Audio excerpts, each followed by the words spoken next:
The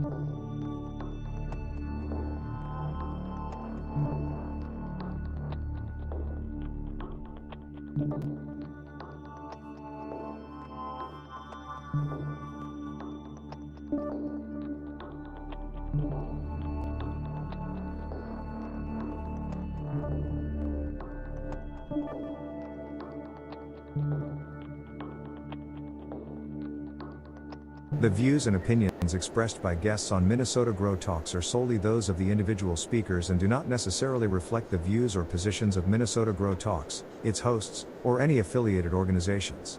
Minnesota Grow Talks serves as a platform for individuals to share their perspectives and experiences, as well as to highlight brands and businesses throughout the state of Minnesota.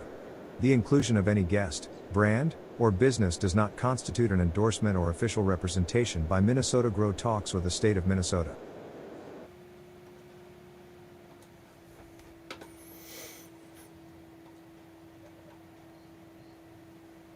Welcome back to Minnesota Grow Talks, your source for community, cultivation, and cannabis culture across the land of 10,000 lakes.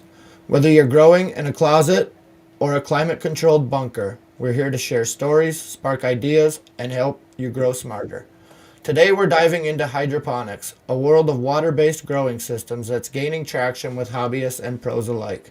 From setups and nutrients to pros, cons, and clearing up the internet myths, we've got a lot to unpack. So without further ado, I'd like to take a moment to introduce someone very dear to my heart, a local legend in the grow scene, who isn't far from me at all, folks. Joe from Joby Growing. Welcome, my man, and thanks for joining us tonight. How y'all doing? I'm happy to be here. I appreciate you giving me the opportunity, and hopefully we can have a good discussion here. Absolutely, dude. I first off want to say, man, your grows are beautiful. And that hash you make, well, that's a whole nother discussion in itself. Welcome, brother. Also joining us is my co-host and partner in all things epic, Jared Swanson. Thanks for joining us, buddy. Anything you'd like to add? Hey, man, thank you so much, buddy. It's good to see you. Yeah, absolutely. Just want to give a huge shout out and thank you to all of our supporters, our fans, family and friends especially. You know, it's been a wild journey. We've been doing a lot of hard work and everything, and I just want to thank everybody, especially my partners. You know, I've been doing a really good job. Frosty, thank you for everything you're doing, buddy. Bless you all, bud. Absolutely, I appreciate that, sir. Moving on here, we are going to get started. The first topic we are going to discuss is hydroponic setups, basic to advanced. Few of the discussion points will be overview of systems, key differences in cost, complexity, and scalability, matching setups to goals in space, and then long-term maintenance and automation. So if you would, Joe, overview of systems, WIC, DWC, EBB, or ebb and flow, NFT, drip, and then aeroponics. So many. Yeah, so the easiest way when I first started doing this back in 2009 was just running through, so like your wick systems and your drip systems are going to pretty much be mostly your soil type of grows or any type of cocoa core. But then once you start getting into like full water systems, then you're going to run into your ebb and flow, deep water culture, recirculating deep water cultures, NFTs. So that's kind of the basis for that. So it just depends on if you're using a system that's using media or something to grow in, or you're just using water with, say, a net cup and collar. Yep. Mm-hmm. Okay. Key differences in cost, complexity, and scalability. Sure. So, I mean, in terms of, if you want honest opinion, wicking is probably going to be your cheapest. Even if you're a DIYer, it's not hard to make a wicking system at home. But as you start getting into more of your deep water cultures, you're going to add probably, I'd say $30, $20 per grow, depending on how you set it up. A lot of mine that I use now are just like three-gallon little black garbage cans. That's what I use for my veg. And then from there, I'll move into a larger container. So, of course, the bigger the container or the larger the setup, the more you're going to spend on it. And in terms of complexity, if you're just going to do a wicking system, that's always really nice, easy way to go, especially if you're not going to be around to check on it very often. It'll allow you to pull those nutrients up from the bottom instead of always having to worry about your top waters.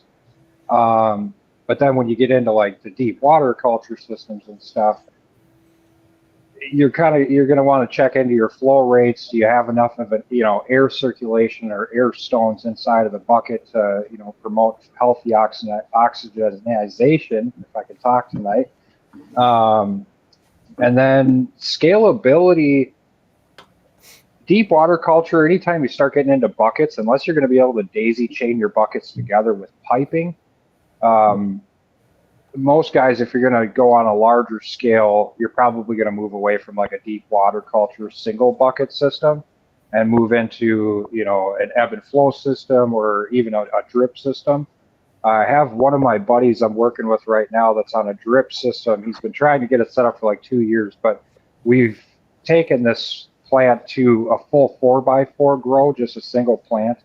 And he really gets into the ebb and flow systems as well as the dripper systems.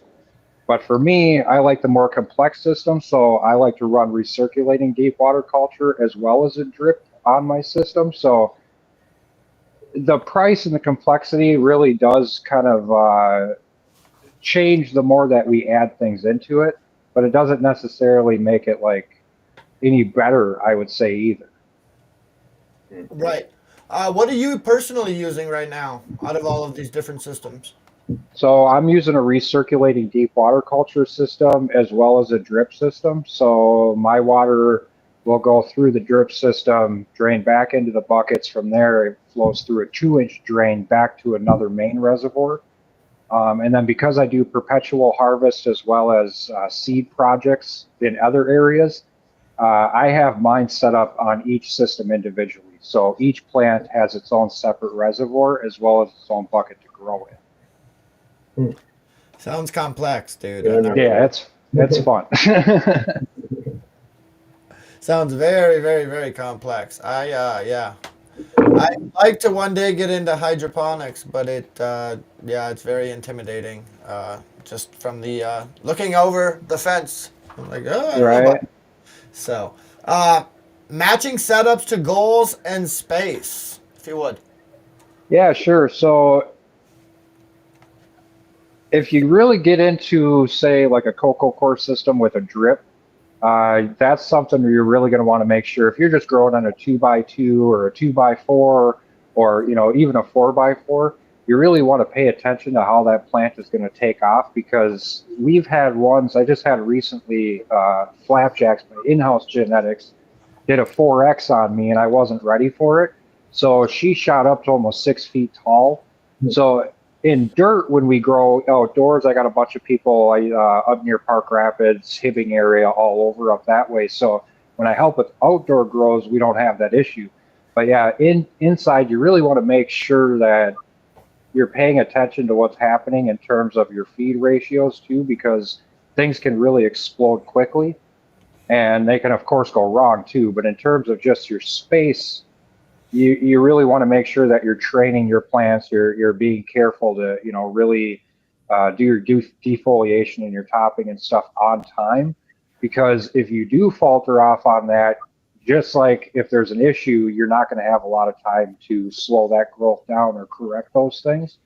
They're just going to take off, and you're hopefully going to be able to defoliate it enough, coming into that third week that you can kind of keep it at bay. But it still happens to me often where they completely take off, and it's like, oh, thank God I have an 8-foot ceiling, Yeah, that is a good point. I'm dealing with that on a different level myself currently. I got nets in my tent. I'm trying to keep things at bay, and things are saying, no, we want to grow. So I'm like, it's a constant battle. Yeah, and that's the other nice thing too.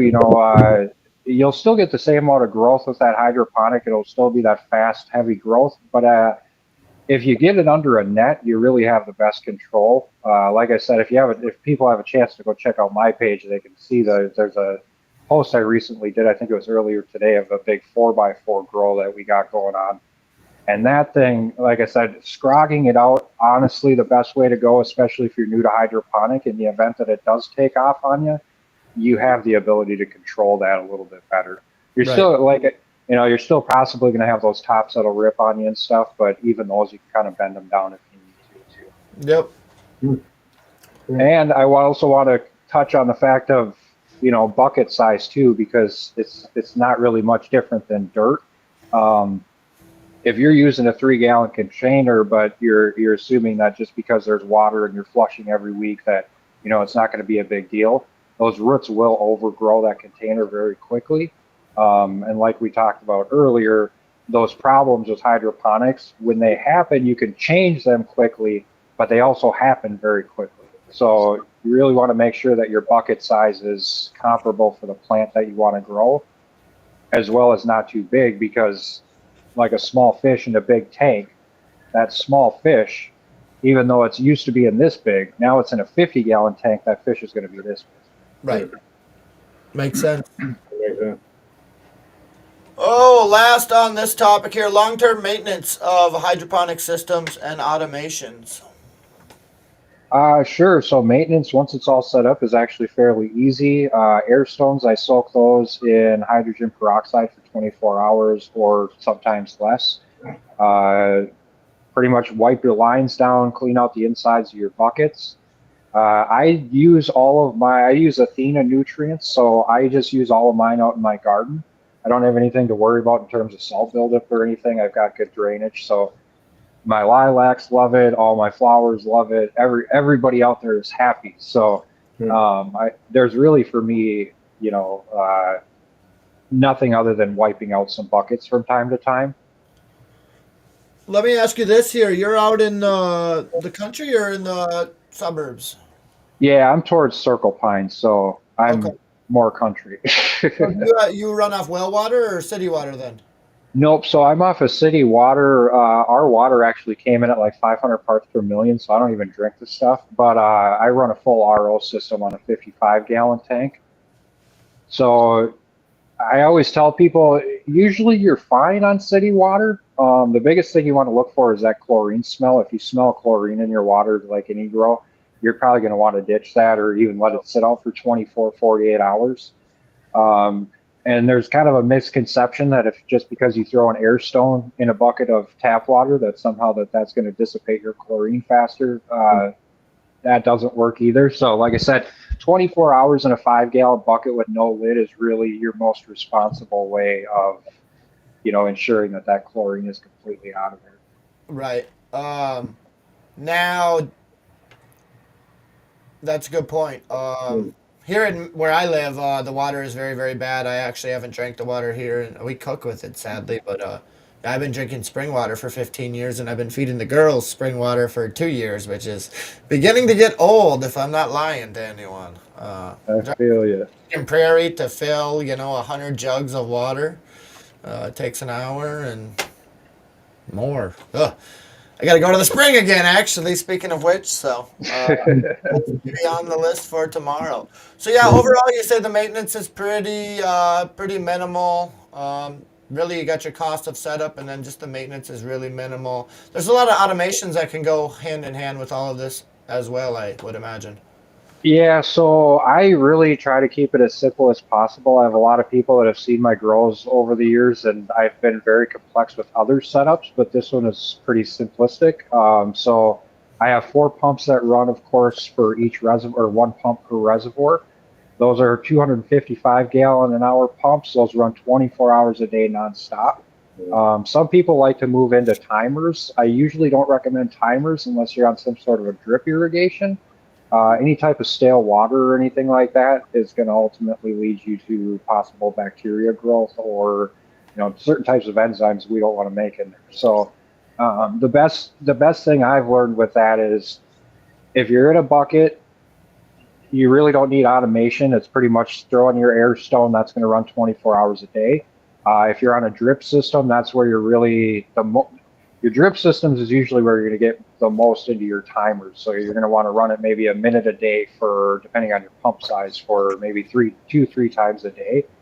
But then you get into more complex systems. You're talking, you could have stuff that does your pH. You could have dosers. You could have all kinds of things added into this. So it's somewhat similar to soil in terms of feeding because you could still make a tea, I guess, with your nutrients for the hydroponic system. But overall, automation just, in my opinion, it doesn't need to be there unless you're doing, 50 plants or 100 plants or something like that. The automation is really just going to give you a big headache. You're going to be chasing numbers more than just doing what you need to do to keep things going. Absolutely. Quickly want to give a shout out to the followers, the supporters, the sponsors of all things that we do. Thanks for joining us tonight. Matthew Fierro, Lee Davis, Colleen Erickson, Grow Ohio 420, Adam Gale, shout out to you, brother. True Home Cannabis, Michelle Reed, thanks for joining us. Oh, MD Spider. Quickly wrap this up here. Red Fox, Blair Smith, how you doing, brother? Thanks for joining us. And Garden of the North in the house. What up, dude? What up, man? Says what up, or he says, yo, Joe B, how you doing? Moving on here, I do believe that is a wrap on that. A couple questions here for you.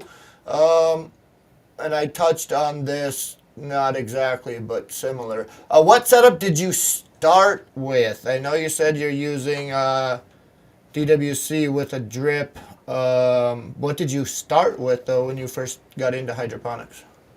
So my mom had a house over in Coon Rapids, and we had really good water because we had the river down the road. So I started out in dirt for the first couple of weeks, or I should say month, and I got sick of it really fast. I know a lot of people are into the organics right now, and it's a beautiful thing for me outside, but inside my house, I prefer to keep a sterile environment. So when I started growing at my mom's house, I, of course, didn't really care because it wasn't my house necessarily. So I had all my dirt buckets set up, and then it wasn't too long after that when the gnat issue became a problem for me.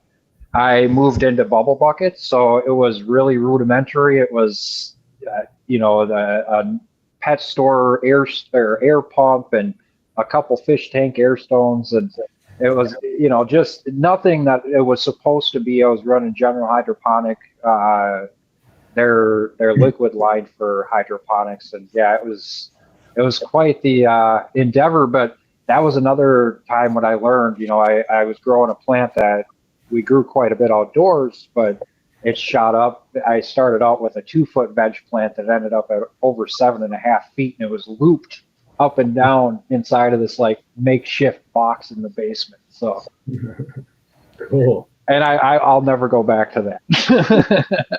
Although it was fun and a great place to start. Very interesting, to say the least. What is the most efficient system you've ever run? Uh, quite literally any type of flow system. I like my deep water culture buckets too. I think they're a great fit for somebody starting out. The only thing that I don't personally go towards with just single bucket systems anymore is the fact that I have to pick that plant up every time. I have to take it out of the bucket. I have to, move things around. My system now, I don't have to worry about any of that. I just go ahead and set my plants in there, and they're set for 2 months. I don't open anything up. But like I said, starting out, air stone, a bucket, even just cheap general hydroponic nutrients is a great place to start. And a cheap pH meter doesn't really take a lot. So. Yeah. Quickly here, for anybody that's watching, if they were thinking about getting into hydroponics, what are a couple things that you would tell folks to watch out for? I know I've seen a handful of people that attempted, right? And then like the next week their buckets are for sale, and I'm like, what happened? I don't know what went wrong. But so yeah, what are some things that you would tell folks to watch out for? So I think the biggest thing is to pace yourself. It's like running a marathon. You don't really want to go running right towards the finish line. You really want to take your time to get there. Because there's other people who have been doing this for a long time that are going to sprint ahead. But if you figure out what works for you on a smaller scale, a lot of people are like, oh, I got to get a 5-gallon bucket right away, and I got to grow an 8-foot monster, and I got to scrog it out. And with hydroponics, you really want to take your time to just, do a 5-gallon, a 3-gallon, something like that. Don't do transitions from, smaller buckets to bigger buckets. Just get your plant in there, get it started, run it through. And then make sure that you can keep those water temperatures too. I think a lot of people have a really big issue, and we'll probably touch on this later, but getting those water temperatures is a really big deal. If you don't hit those temperatures and you're not using something like HydroGuard or floor clean or something like that to knock those things out, you're ultimately going to find yourself in a position of algae and root rot. And I think that that's really what turns a lot of people away from this. Right. Yeah, I don't know all the facts behind it. All I know is I've seen a lot of buckets for sale. So discouraging to myself, right? I'm like, I want to do that, but why is that guy selling his shit? I don't understand it. So And the other thing too is, it really is a passion, I think, to grow in deep water culture, because this is something I have to be in here to do every day. If I miss a day of pHing, that's one thing I miss about soil, was the fact that I could pH my runoff when I watered it, which for the first few months or month, depending on how long I vegged, it was water every other day or every few days or whatever, and everything's peachy. Whereas this, it's pH every day. If you really want to jack those plants up, you're going to want to check your parts per million every day. yeah, like you were saying, like with soil, you have a lot of nutrients readily available just hanging out in the soil, right? When you're growing hydroponically, your deficiencies and your toxicities could potentially show, I'm assuming, relatively quickly, right? If you're not providing nutrients or checking your pH, like you said, you could see a deficiency occur rather quickly. Yeah, that's totally a good point too, and that's the other thing I like about hydroponics is those things are going to show up extremely quickly. So if I add those in, and I try to really do my flushes when I have an hour or two, because even pHing a system, you really want to make sure that you give that water an hour to settle before you pH it, because if your water's going in at 65, but you're pHing it right away, well, if it shoots to 70, now your pH is going to be out. So I like to just kind of, like I said, just whatever we can do to keep it as simple as possible. That's really going to be your best bet for the whole thing. Absolutely. Yeah. Oh, moving forward, we're gonna hand it over to Jared here. He will cover hydroponic nutrients, and yeah. Yeah, it's just something interesting. I've always thought, because I've only hydroponics is something I'm very had no experience in at all. So I was really excited to just think about nutrients, because, I'm really learning how to balance nutrients and delivery and ppm, and just understanding how important it is even at the soil level. But just some discussion points we're going to go over: hydro specific versus soil nutrients, importance of, what's the acronym there? EC. Explain that to me, please. All right, so where are we starting at? I lost my track on my notes here. Well, just EC. I just don't know what that acronym is. EC, so that's pretty much just going to check the electrical continuity of the water. That's the way that they gauge nutrients in your water. So EC really has been around for a long time, but parts per million has kind of taken over, because in my opinion, it's a more accurate number to use the parts per million. Yeah. EC is going to give you something in a range of, usually to grow a good plant, between 2.2 roughly and 3.0 or 3.5. You start running over those numbers and you kind of get a little wonky on your feeds, and your plants are going to be very happy. They're going to be getting too much or not enough.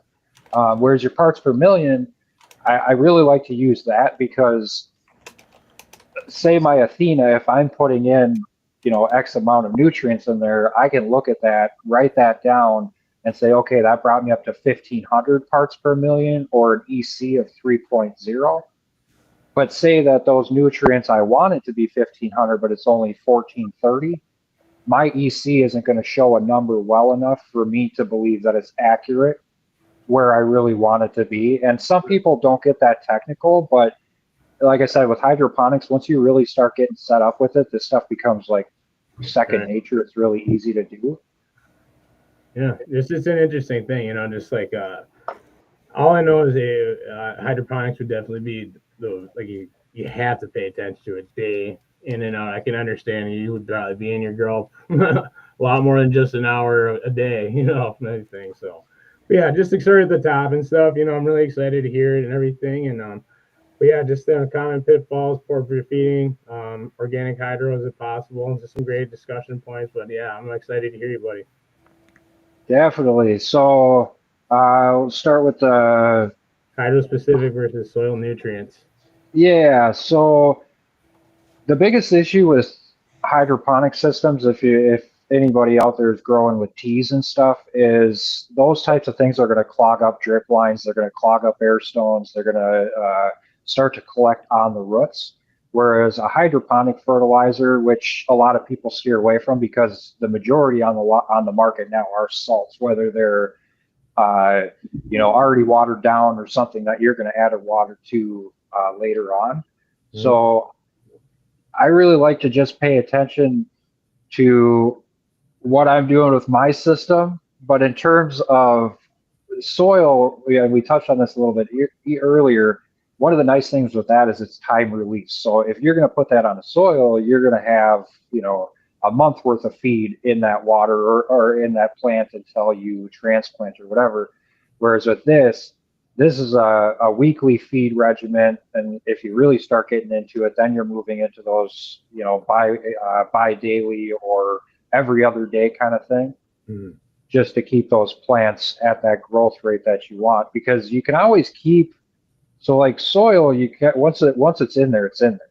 But hydroponics, I also have the option that if I do see a problem, I can pump that water out immediately. I can start a flush right away, and I can reset.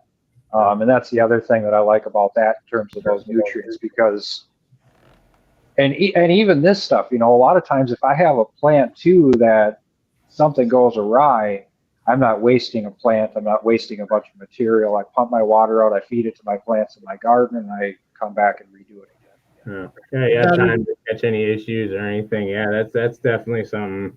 As you get in time and experience growing and stuff, that's a better way to, make sure you're successful for sure. Cool, man. Absolutely, that is an awesome factor in hydroponics, right? You see an issue like you were just saying, and you can just flush everything, start fresh from scratch, and figure out where you're at. So, Yeah, and a lot of people too, it's kind of a misconception, but a lot of people think that these issues will happen within like an hour, and it's not. I mean, if you're growing in a hydroponic system and you have an issue and it's severe enough that it's going to kill your plant potentially within days, or it's usually not hours unless you really overfeed something. You still in hydroponics are going to have plenty of time to correct that. And that growth that was burnt up or that growth that was a problem, because the growth rate is a little bit quicker, you're also going to be able to rebound. So I always tell people, just because you fried half the plant, unless you have another one coming in behind it, you can recover really quickly. Right. It's not something where you're going to be, just guessing, is it going to work? It'll work. It's going to take a while. I've had plants that are 4.5 feet tall, like the ones behind me, that have been in this stage, week 4, week 5, I've developed root rot. I've completely chopped the roots off the bottom of the cup, slammed them back in there, and of course it adds 3 weeks, but it'll still finish out with half of root ball that is new and fresh. Whereas with soil, I can't do that. right. Well. Yeah, you also have a lot more visuals of your whole root system, right? With hydroponics versus like, I look at my 27-gallon tote of dirt and I'm like, I wonder what's going on in there, right? You can't pull it out. You can't take a look at it. Once you do that, it's all over with, right? So yeah, and that's the other thing too. I'll say in terms of I don't have to have soil around. Sure, I do have a 55-gallon drum that sits in here all the time that's full of water, but I have a grow tent sitting on top of it. It's a good utilization of the space. So in that sense, it's not like I'm, I don't have a bunch of bags of soil sitting around and amendments and recharges, and I'm just kind of hanging out here. I got, my big bags of Athena nutrients and my big jug of water, and that's really all I need. So quickly here, because as I breeze through my notes, I just quickly want to touch on pests and if pests are even a thing with hydroponics. Because I know that you initially got into hydroponics because you were sick of fungus gnats buzzing around, and we're all sick of them, right? I haven't dealt with them a lot lately. I did see one or two of them little bastards the other day, but they've gone away at this point. So, but yeah, what are the? Is there major pest issues with hydroponics? Is it very similar to soil, or what? How does that exactly work? So not usually. It depends. If you start getting into ebb and flow systems or drain to waste systems or even Rockwell cube type of drip setups, that's when you're usually going to start to run into those along with algae. But for setups like I have, um, all it is a net cup and then a collar. I've completely moved away from even using Rockwell cubes. I take my clones right from the cloner. They go into a neoprene collar. That collar goes into the cup, and I am set to go. There's no way for anything to get inside of the top of that cup or down into the roots of that plant. Hmm. So that's the other thing too. You know, if you're just getting into it and say you're using hydroton as a grow media for that, Yeah. just make sure you cut a piece of plastic or something, and try the first time too. Try to stay away from anything that has any type of drip feed systems that are top flowing. Most of the time that scares people away too, because not only are you going to potentially get the bugs, any type of rot on top of your grow media, you're also going to run into issues with salt splashing all over the place or nutrients if you're using organic lines. I mean, they just make a mess. So I always Yep. tell people, like I said, just keep it simple. Especially, I run 100% sterile system. I might have a couple little countertops I could wipe down here and there, but I really try to just keep this as clean and pristine as I possibly can. Yeah, that makes sense. Absolutely. Yeah. That's awesome, dude. Yeah, man. Really Sorry to cool. cut you guys off. I just it Oh, was no worries. Yeah, we're came to good. my mind. So See, I'm really excited to learn about electric continuity and what's going on there. And pH is something like I learned a long time ago. Like I don't cut my head off, but I was not pHing anything my first run, and I learned really quick how important that is. And then Definitely. water quality. I live on well water out here in Oak Grove, so it's really hard stuff. And I was really good in my garden, but just it can always come high on pH most of the time. So I'm always pHing most of that. But yeah, Yeah, so pH is everything in hydroponic system. I'd love to say water quality is, but I've seen some people do some really incredible things with the crappiest water. I don't know about Flint, Michigan type of water necessarily, but they've done really well with pretty much anything. Even some people that have water softeners, which I really try to stay the heck away from, and that's part of the reason I use RO. I like soft water, but not for my plants. So in terms of pH and EC, it's always good to go out and get a decent meter. It doesn't have to be anything super expensive. I use Apera equipment just because I prefer that brand. But you could get into the AC Infinity stuff, EvoSun stuff, even some of the cheaper Amazon stuff for 25, $20. I wouldn't go below 25 bucks if you're going to buy any pH pen meter or parts per million meter. You're really going to regret it over time. yeah, absolutely. Yeah, water quality too. That's something. I have an RO system just at the top of my small one, just 3-gallon tank underneath. But I'm always filling up 5-gallon buckets, and that's definitely improved significantly just in my water quality. But then too, just delivery and everything too. Definitely, yeah. And I just noticed in the comments the Blue Lab Guardian, so I'll mention that too. So Blue Labs are absolutely phenomenal devices too. So if you have the money to get those, like I said, I've kind of moved away from those. I've gotten into more of the lab grade equipment just because I'm super nerdy when it comes to this stuff. I'm a geek, but As you should. As you but should. yeah, man, Blue Lab makes some really wonderful products, and I hate to plug somebody for free, but hey, at the end of the day, I support the community. So yeah, if you're gonna look into it and you have the money, Blue Lab is really your place to go. And although it looks goofy, their big parts per million one is pretty sweet. So Cool. Yeah. nice. Well, shout out to community. I mean, that's the only way that we keep going in this whole world and everything. So don't worry about any of that, buddy. Yeah, common pitfalls, overfeeding, under oxygenation. I mean, that's something like, I was kind of just listening to you. Like, you can always switch it up quick if you need to. But yeah, what is your most common pitfalls that you deal with? Yeah, so mine is usually overfeeding. Initially, I'm constantly running through different strains and different cultivars to try to find what I like or what the people like around me. So I'm always having something new, which kind of puts me in a compromised position of always trying to figure out what that next plant needs specifically to get it to bring out those specific characteristics from that breeder. Um, so in terms of overfeeding, I always try to keep my stuff at about 50 to 75% strength for my entire veg run. And then when I get up to flower, I'll usually run a little bit of my grow nutrients for that first week, usually about 10% of it.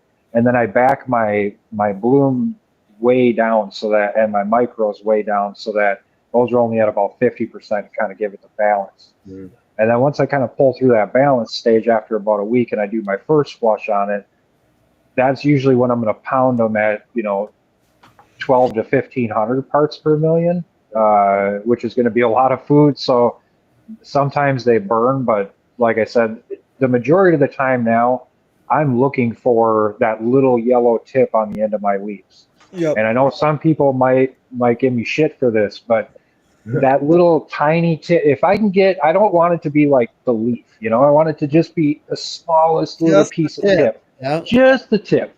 So if I can get that little piece on there, boom, I know that that's what that plant can handle, and that's where I'm going to stick with. And I'll ride it until I see that. If I don't see that, that plant's not feeding enough for what I'm looking for. And I do something very, very similar. I'm looking for like just the teeniest bit of tip burn, and then I know like we're getting adequate nutrients. Pushing Absolutely. it to the limit, right? Yes, sir. Very cool. Very So, cool. and then in terms of oxygen, keeping your water oxygenated, you really just want to make sure you got a really good air pump and keep, a decent amount of air stones around. If you have, one bucket or four buckets, make sure you have, double or triple your amount of air stones around.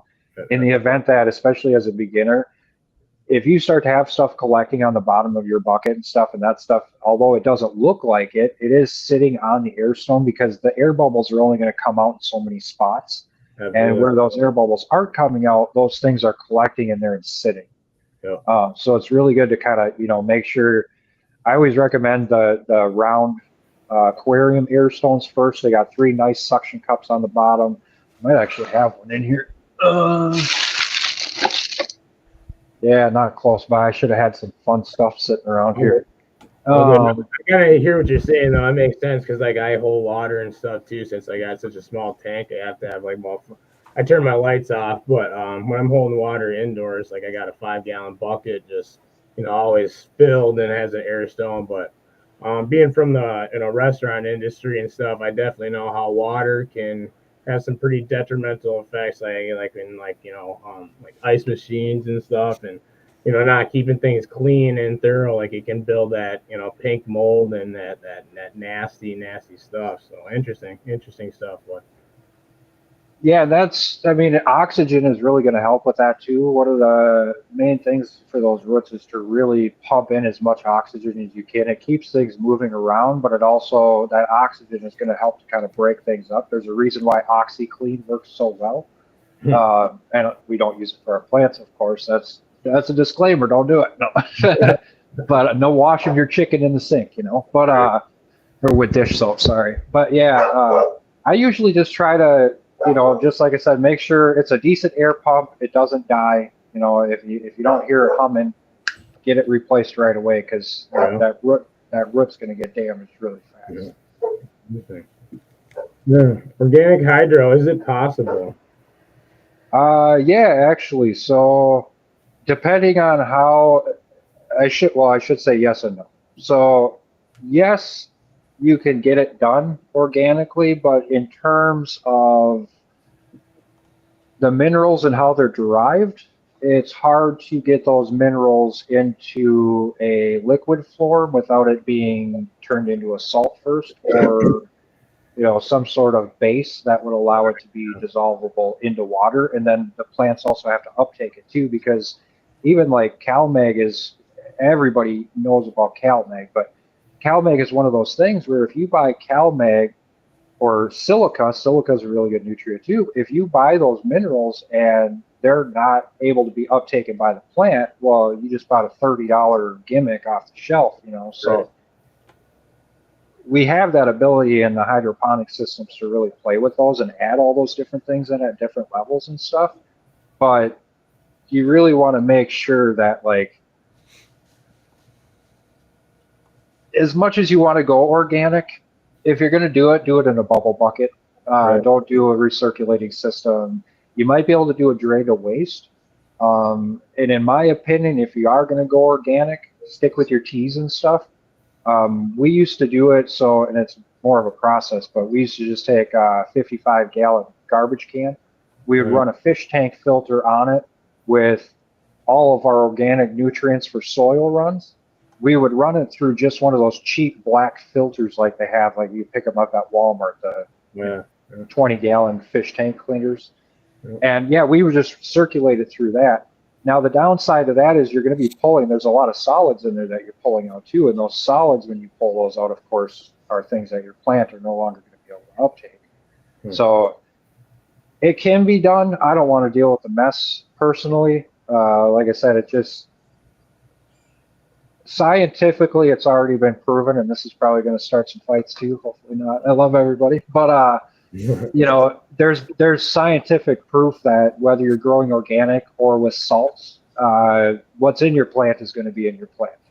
There's no way for us to get it out.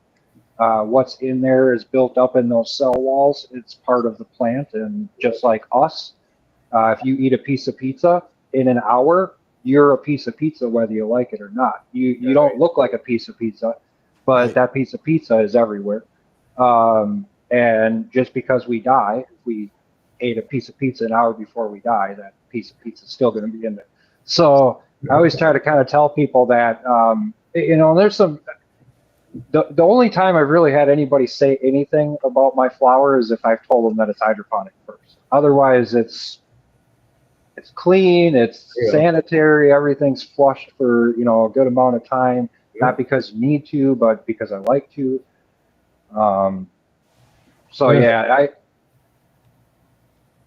no, it's definitely something, you know, like I just hearing you, obviously it can be done, but, you know, you just have to dial in delivery. And I think, you know, moving to hydroponics, you know, it's like the next stage of growing and understanding, you know, too. So dialing that in and pushing that is, you know, something I would love to learn, you know. Like it's with you right next to me too, though, buddy. Absolutely. Yeah, Have man. this guy come over and get us started. Right. yeah, I'd love to. I'm always happy to help people in the area. Like I said, I'm working with about eight or nine people right now, so it's really enjoyable to be part of it. Yeah. My biggest fear is I grow in my office, as you can see, and I just don't know about putting a bunch of water on the second story. You know, like water runs downhill, I've heard. So if there were to be a leak, right, I don't need a fucking problem with flooding inside my house. You know, soil, I just give it a gallon or two of water in a 27-gallon tote every few days, and I don't have any problems there. So Yeah, that's another really good point too. You know, I think a lot of people don't take into consideration, just a short story, but I had a buddy that I was getting set up initially, Frosty the Grow Man actually. When he first got his tent set up, he was kind of stuck in between me and two other people that were one other guy that was helping him grow. So he started out with a bucket system, and then he eventually moved to a flow system. So he was recirculating, but there was a couple fittings that got loose, and then there were times you go to check the pH, and a bucket, you know, one of the buckets or containers or reservoirs would get knocked, and then, you know, that would cause a leak on the end of one of the fittings. And so, yeah, it's definitely one of those things. If you're handy in your DIY, you could really do something really spectacular for yourself. But even if you just have the money to build something, really take the time to hone in what your system and learn about your system before, like you said, don't throw it in your, you know, your apartment closet, and then wonder why your neighbor's calling the next day while you're at work and wondering why there's water in the living room. So exactly, I would keep a close eye on that for the first week or so, and just ensure that everything does what it needs to. You don't have any significant leaks, because water in your house is a real problem. yes. Yeah, and insurance doesn't cover grow oopses. So Right, I right, assume right. not. Yeah, so I just had like this water problem in my office and I don't know where it came from, but like I need to make an insurance claim, right? I don't think that's gonna fly, so So we're gonna have to go definitely. check that out. I don't know what's going on. No, there's some power questions. How did you dial in your feeding routine? That's something, I mean, I just worked with, in soil, still the same thing, like you follow a schedule, but obviously just a little bit faster on, hydro, I'd imagine. Yeah, so like I said, because mine's always changing, I usually just try to keep my feedings always at 50% initially, and then work my way up to 75 and then to 100. Even when I was growing in soil, I didn't really ever feel it was necessary to like overdo my nutrients. And back then, nutrients aren't, we didn't have recharge back then and all these different amendments. It was, Right. bat guano and, you crushing eggshells and stuff. And don't get me wrong, it wasn't that long ago, but that's the way a lot of people still do it. Um, whereas with the, how do I kind of lost my train of thought, my apologies. No, you're good. Old to, the old school growers, that's definitely that needs to be preserved and everything. And, if it wasn't for that, we wouldn't have anything available we do today. So just, like that's it's an amazing story just to swing forward. But what do you think? You find out your topic though. You remember where you're at. Uh, not a big deal. We can just jump on to it. yeah, sorry. What's your? I kind of heard you. I kind of been talking to Athena. Your go-to base nutrient brand. Sounds like you kind of running Athena most of the time. Yeah, so I recently switched over to that. I've tried every line that's out there at this point in terms of what's available to me at least, and that's really where I'm at.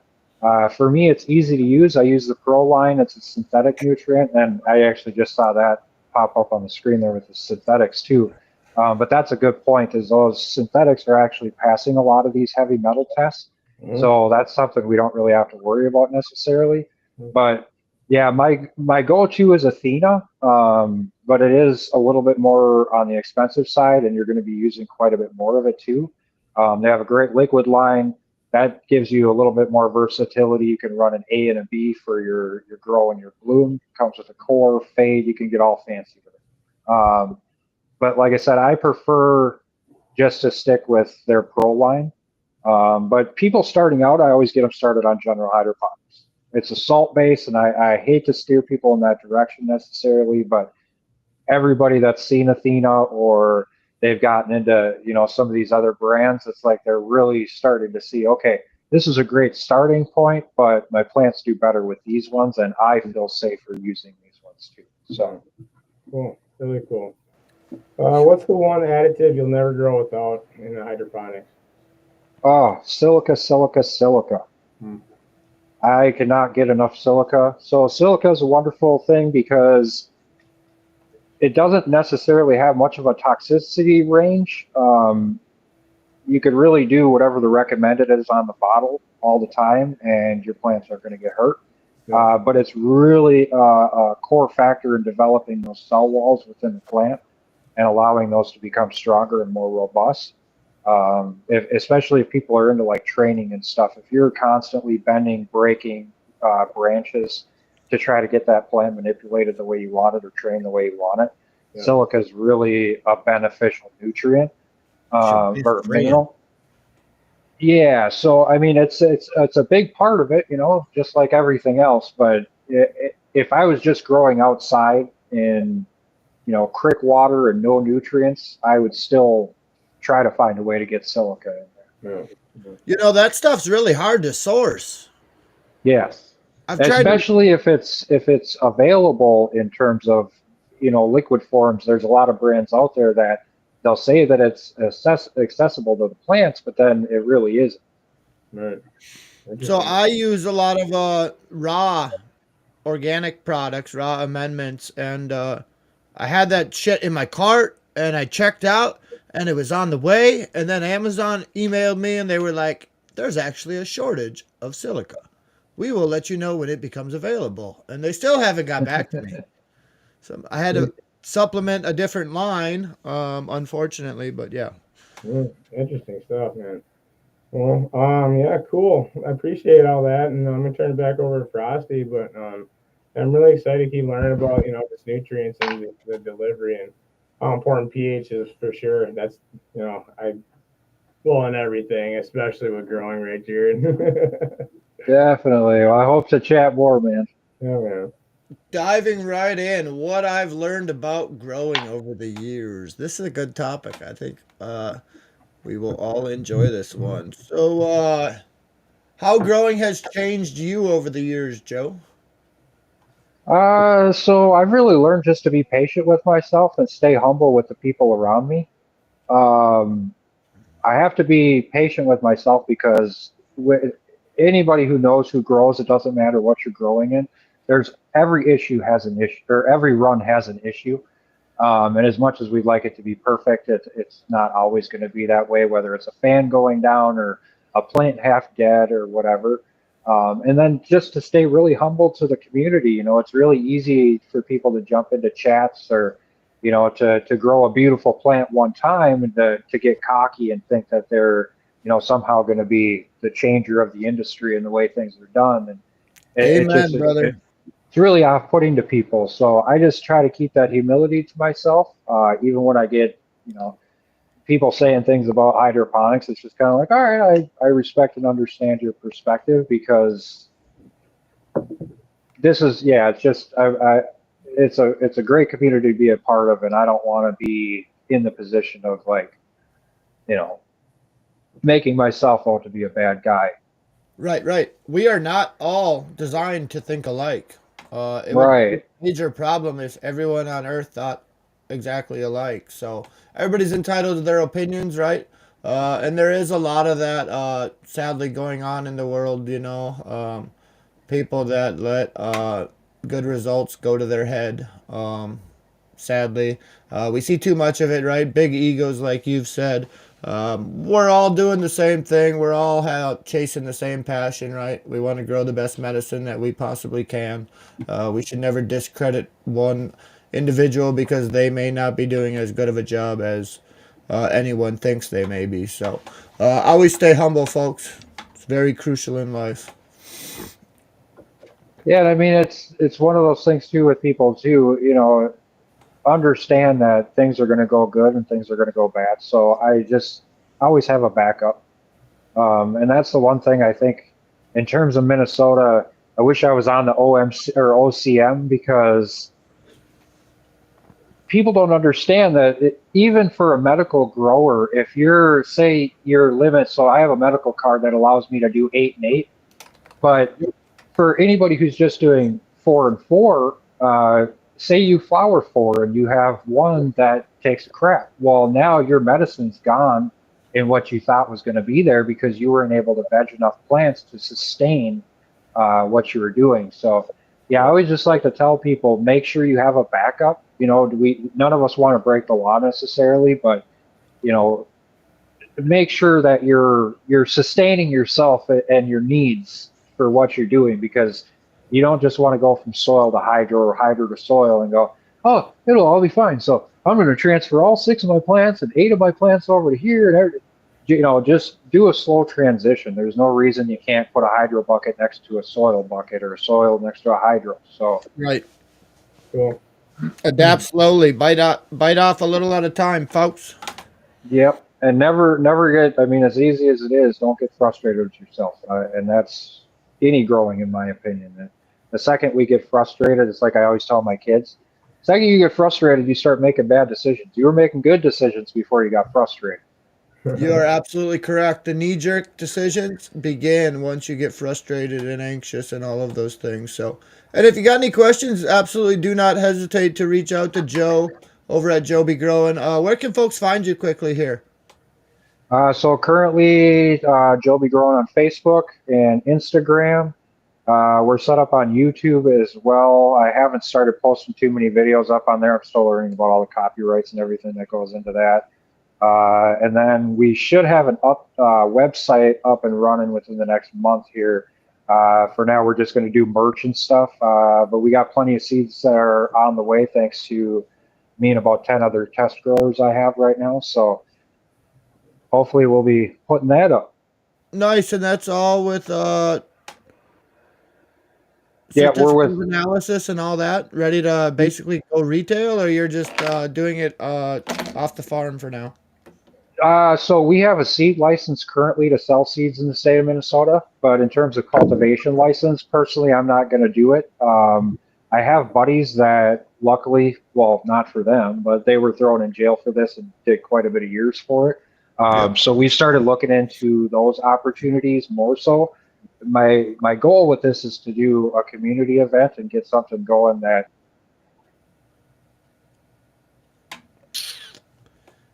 Yeah. Sometimes that happens, folks. Sometimes that happens. Quickly want to give a shout out to my boy Blair over there. Sounds like he's struggling a little bit trying to watch the show and treat his plants out in the yard. Don't spill that stuff, man. It's expensive. Right. Come on. I'm just kidding. Give Joe a second here. Hopefully he'll be able to hop back in. I'm not sure exactly what happened, but why don't we, while we're waiting, we're going to get those giveaways going because I've been waiting to do that. So here we go, folks. We will be, shout out to Twin Cities THC. These folks are awesome. They are actually the highlighted sponsor up at the Elevated Escape camping retreat for THC beverages. So make sure you get up there for the day if you do not already have reservations to go up there and camp. We are going to begin the giveaway though right now. You will be hashtagging Twin Cities THC. And Jared, if you could give me a number in the private chat, sir, I would absolutely appreciate that. We have 17 folks in the studio currently. Thanks again for joining us. The hashtag is Twin Cities THC, and we can go now. All right. Here's your number.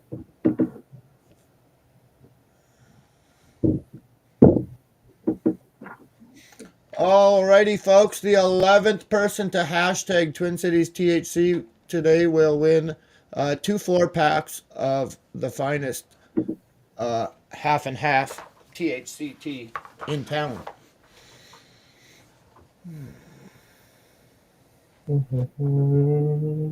Moving forward, I am just going to cover on the Elevated Escape while we wait for Joe to return. I don't have all this stuff in front of me, but so the Elevated Escape is a camping retreat out in Taylors Falls, Minnesota. It is August 15th through the 17th.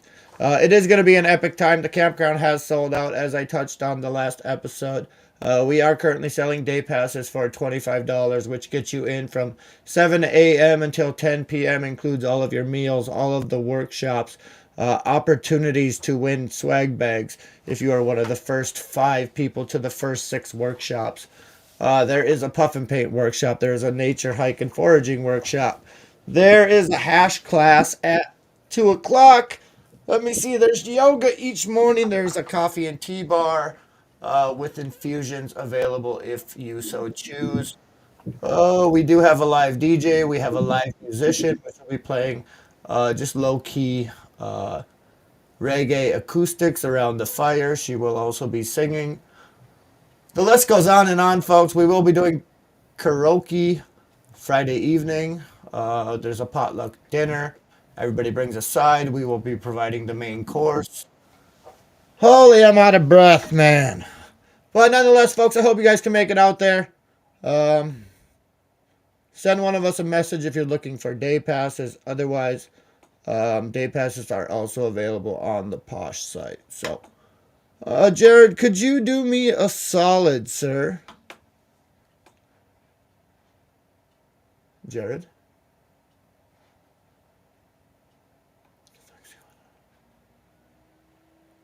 Jared, are you there? Oh, that's cool. YouTube has failed me today, so I'm going to count these hashtags up here quick. Bear with me, folks. So we got... 1 second, buddy. Sorry.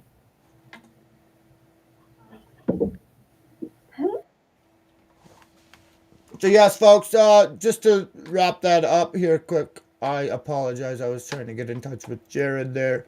The Elevated Escape, August 15th through the 17th, Camp Wabajik in Taylors Falls, Minnesota. Camping has been sold out. It is going to be epic. We are expecting anywhere from, say, 150 to 300 people. So I do encourage you to be one of those people that are out there. There are a lot of companies getting involved. Anything from donations to raffle baskets, sponsoring different sectors of the event, and so on and so on. So, Mr. Joe, my man. I hate technology, man. Grow Talks. I love it, dude. Jeez. All right, so you did miss out. We just covered on the Elevated Escape. I hope you yourself can make it up there to at least hang out for the day on Saturday. There's Yeah. going to be a lot of epic, cool stuff going on. The Kush are and will be up there. We do have 2 nurses on staff. We have a full team of security, uh, and so on and so on. So you can check out the Elevated Escape Camping Retreat page on Facebook to find out more details or send one message to inquire. Oh, do we have a winner on that Twin Cities THC giveaway? I'm just doing one more count for fun. I'm fucking out of breath, dude. I'm not even kidding. You're doing amazing, buddy. 1, 2, 3, 4.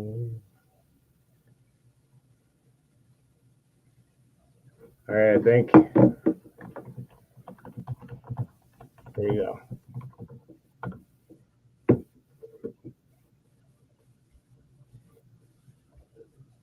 Oh, I noticed Blair had a comment too about Lost Coast during flowering. Yes.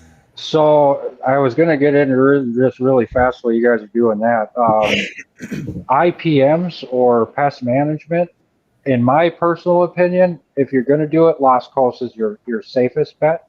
I use that for everything. I don't gift out any of my cuts until the roots and the tops have been I'll literally put the whole plant into the 5-gallon bucket of Lost Coast, kind of dunk it a couple times, and then the whole thing comes out.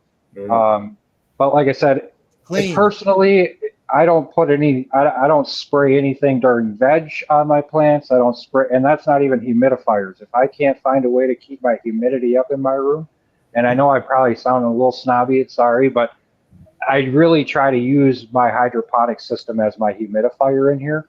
So I really try to stay away from that stuff. But yeah, if you're going to use something to, any type of a foliar to clean or something, Lost Coast would be your best bet. I know a lot of guys even use it for just before or just after harvest. They'll actually dunk the whole bud in there and give it a good wash. So that's a good one. Good stuff.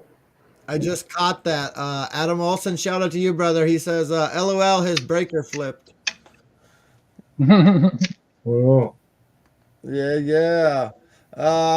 So quickly, we're going to wrap up this giveaway. I got 2 different names here. Which one is it? I said one. There's 2 different names, sir. Second one? Yeah, I sent you a message just really quick while Joe got Oh, I got you. I thought that was a person. It says BRB Cotton Chops. So. Shout out to Michelle Reed. Thanks for joining us tonight. You are the winner of 2, not 1, but 2 4-packs of Twin Cities THC, the finest drink in town. Send me a DM and we will arrange for shipping. Otherwise, if you guys will be up at the Elevated Escape, I would much rather just exchange it or give it to you there, because this shit actually weighs a lot. And to ship it, it's like $12. Something crazy. So nonetheless, if you will not be up there, let me know and I will get it shipped out to you. Jamie Pitts, I have not forgot about you, brother. I'm trying to find a way that we can connect in person to smoke a J and have a conversation. So I do owe you a 4-pack. It is in the fridge, staying cool. And again, shout out to Twin Cities THC. They are the official sponsor of the Elevated Escape for the beverage sector. Shout out to Skull. They are the official gummy sponsor. Let me see. Shout out to Diesel J's. They are the official paper sponsor of the Elevated Escape. There's a lot of other sponsors. I'm not going to go on and on and on. We actually got to carry on with the show, folks. We're getting behind schedule. All right. So, how growing has changed you? Mistakes that have made you a better grower. Uh, I would say not properly training and pruning my plants has usually been my biggest downfall. And that includes roots sometimes. One of the nice things about soil growers now is you guys have the ability to have those, what is it, air pots or whatever, where they self prune. Yep. Um, but in hydroponics, sometimes, like I said, sometimes I have to lop roots and stuff. So really for me, it's always, my biggest thing for me has always been plant training. Whatever I can do. Nutrients, I believe are like the easiest part. I think the biggest thing is really just getting to know the plants and really focusing on what they need rather than what your buddy said they need or what the guy down the road said or what the book said. There's a lot of times with these where, and I posted this a little while ago too, but I've been doing a lot of test runs on seeds lately at higher temperatures, and I'm even starting to pull like heavy purples and heavy reds out at higher temperatures. But that wouldn't have happened without, taking that risk to fail. So sometimes those failures are definitely worthwhile, but I've had my fair share of, I'd say the worst would probably be root issues. It's always, you know, not using some sort of cleaner in there, enough or an IPM, and just really not staying up with the systems. Whereas with, like I said, with soil, you don't have that. You can water in as long as the bugs don't get bad and you don't get weird, bad mold. Good mold is good on there. But Right. hydroponics, if we get any of that in there, that's detrimental that we get that out of there. Absolutely, dude. I had a really good question and I didn't want to cut you off. And you know what happens? Every time I forget what the fuck it was. Ugh. Anyway, let me see here. I'm just trying to pick my brain really, really hard for just one brief second to see if I can think about it, but I can't. The shift in mindset from soil to hydro. Uh, so how did what do you like the transition time? What do you mean? Correct. Yes. So how Yeah, did you really shift your mindset from soil over to hydro, and what made you make that shift? Right. so I was growing outdoor with a bunch of buddies that were turning a very serious amount up on the iron range outdoors every year. And after watching that cultivation process, there was just so much stuff that was involved in soil growing outdoors. I mean, they had like it was like compounds of crap piled up. And when I started getting into hydroponics, I started realizing that I could really just get away with a couple little bottles that could be stashed here, stashed there. Um, so for me, it was a lot easier to move into hydroponics as well as the scientific aspect of it. I really enjoyed, getting into figuring out what makes a salt-based nutrient, what makes a synthetic nutrient, what makes an organic nutrient, as well as, how do I incorporate these into my system so that I have a clean grow, but also a safe grow. And with soil inside my house, like I said, I just wasn't able to grow on the scale that we were doing outdoors inside. We used to do, I mean, we're talking, 12, 15-foot trees outside. And then I moved in a 5-gallon bucket of soil, and I got a 9-foot plant that's ramped up and down because I wasn't into scrogging or nothing. We grew outside and let them rip. So yeah, I like to just kind of stick with that. Not I don't like to get into soil anymore. There's just way too much stuff, and I got to mix soil and stuff, and just if I spill water, I'll grab a towel. Yeah. Hell yeah, man. Oh, let me see. Why simplicity often wins? That's a good one. So I'm a very simplistic grower. I grow organically in organic soil, but very simple. So yeah, if you would, why simplicity often wins, sir? Sure. So it's kind of like what I talked about earlier with, telling my kids every time we get angry, we kind of lose our focus. We no longer are on the goal anymore. We're more on, reacting as opposed to, taking action in the matter. So I really like to just kind of, like I said, just be patient. I don't know what the best, maybe I smoke too much pot tonight too, man. Well, as the show goes on, I mean, the effects of, I take a gummy or. Yeah. Absolutely, dude. Not a big deal, you know. I would just again emphasize, folks, keep it simple. You know, I would never make a drastic change in your growing. Make minute, minimal changes. Week by week. If you're gonna do a lot, like make changes, right? I wouldn't just change four different things all at once, because then when you do run across an issue, you cannot pinpoint where that issue may stem from, right? So. Yeah, and Uh, that's the other thing. A million people talk about the fact of it's just a weed. And sure, we have a hybridized version of this weed, but corn started somewhere too. So, in that aspect, I mean, what we're doing now isn't rocket science. And yeah, I think anytime we overcomplicate things, we're just or setting ourselves up for failure. Uh, there's no reason to, everybody wants to have these giant plants right away and these big, beautiful buds and colors. And really, I tell people just focus on keeping your plant green for as long as you possibly can. You know, uh, even if it means you not flushing the last 2 weeks because there was bro science article that you read that says you have to do it. If you can keep that plant green all the way to the end until she starts to fade herself out and drop, at least for your first couple grows, that's where you're really going to benefit from it. Because a lot of people, yeah, you just want to rush and then or the worst part is you do all that work and then you get to the cure and you rush through that. So it's like just take your time with the grow, and that also helps with the end process, I think, too. If you can just be patient in that moment of those 3 months, it makes that curing time easier too, because it's like, wow, I really did care a lot about this. I put a lot of time, money, and effort into it. Now I'm going to carry it through to the last part of this.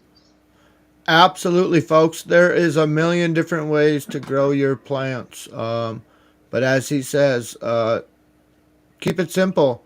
Don't spend 3-4 months, between veg and flower, and then spend less than a week, or spend a week drying and less than or a week curing. Right.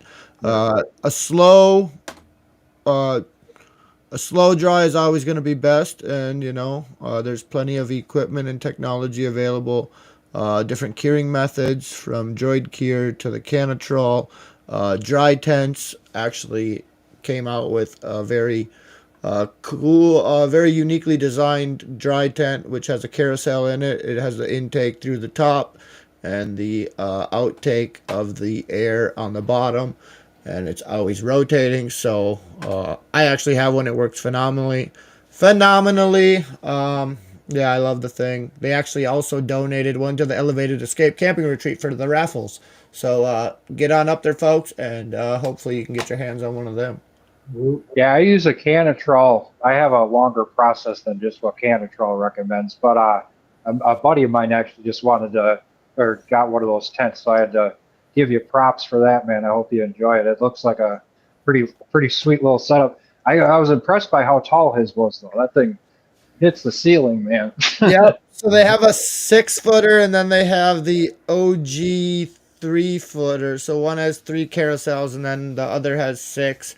And then they do also have a new curing jar out on the market. It's all UV tinted glass, with your meters built right into the lid. So you're not like cutting holes in lids and trying to make your own homemade curing jars. It's all in one, tinted glass, the whole 9 yards. So shout out to Dry Yeah. Tents for all you continue to do. Yeah. Garden of the North, Dry Tents is actually hitting you up, brother. So that's your opportunity to shine, man. They need some banners. And I need a banner for the Elevated Escape from Dry Tents. So if you could help them out, that would help Elevate Minnesota out. Appreciate you. We would like to sponsor some shipping costs. Okay. Monica, I appreciate you. We can connect. I saw that. Yeah. Moving on here. What harvest taught you? Which harvest has taught you the most, sir? Uh, I know you've had a I'd say, handful of them, I'm sure. yeah, I'd say the old school. We used to have some really good old school skunk that we did back in the day, and that's kind of kept me stuck. So nowadays I'm really hunting out those old schools like everybody else is, or even trying to get some of those going. But my harvests, I'm honestly, I love every single one of them, unless the plant completely flops or herms on me. I don't deal with herms anymore, and a lot of people would probably hate me for it, but I chop them right away. So yeah, my harvest, I don't know. I always find a special appreciation for everything that I get, whether it's long and lanky or fat and robust and juicy. Mm. Hell But yeah. in terms of plants, if I had to name a plant, my best one was Heavy Duty Fruity, and that was TH Seeds, and I think we did that in 2000, about 2014. That's when it really like ignited me on, it wasn't that plant really made me think it wasn't just about the size anymore. It was really about the terps, and it was about bringing out the essence of that specific cultivar, as opposed to it just being like, I'm just going to grow this. Or even like Lee had mentioned in there, it's an herb, not a weed. It's a good point because it really was. When I had that plant that came down, that heavy duty fruity was like my prized possession. I wouldn't share it with anybody. It was a pound of good stuff that I wasn't giving away. And that really changed my life. So yeah, I'd say right around that 2013 range, I was starting to want to really hammer down on this and focus on terps. Like I said, a harvest for me is great, but if it doesn't smell good, it doesn't smoke good, and it doesn't look good, nah, I'll smoke it, I'll enjoy it because I appreciate the process, but it's not what I'm looking for. Yeah, I'm looking at the terp profile on your favorite strain. It says it's Mercy and is its dominant terp. That's like my favorite. Oh man. Yeah, Yum yum. and I actually have a breeding pair that are picked out right now of those because I'm worried someday those seeds are going to go away. So So, my last question here, I'm actually going to go off the beaten path a little bit here. It's going to kind of be an open ended question, but so if you could briefly um, explain the benefit difference in growing hydroponically versus, say, traditionally in soil. Are we talking like the yields are double? Are we talking your terp profile is that much more uh, flavorful, right? Exactly. Is there a major benefit, or do people just choose to grow hydroponically? Obviously, you said there's a faster, everything happens way faster, right? So, yeah, if you could yeah, quickly just explain the benefits of hydroponic versus traditional methods. Yeah, so I guess in my opinion, I don't really see too many variations between the two, minus that accelerated growth. But like I said, I think that's really more so just because we have the ability to constantly feed.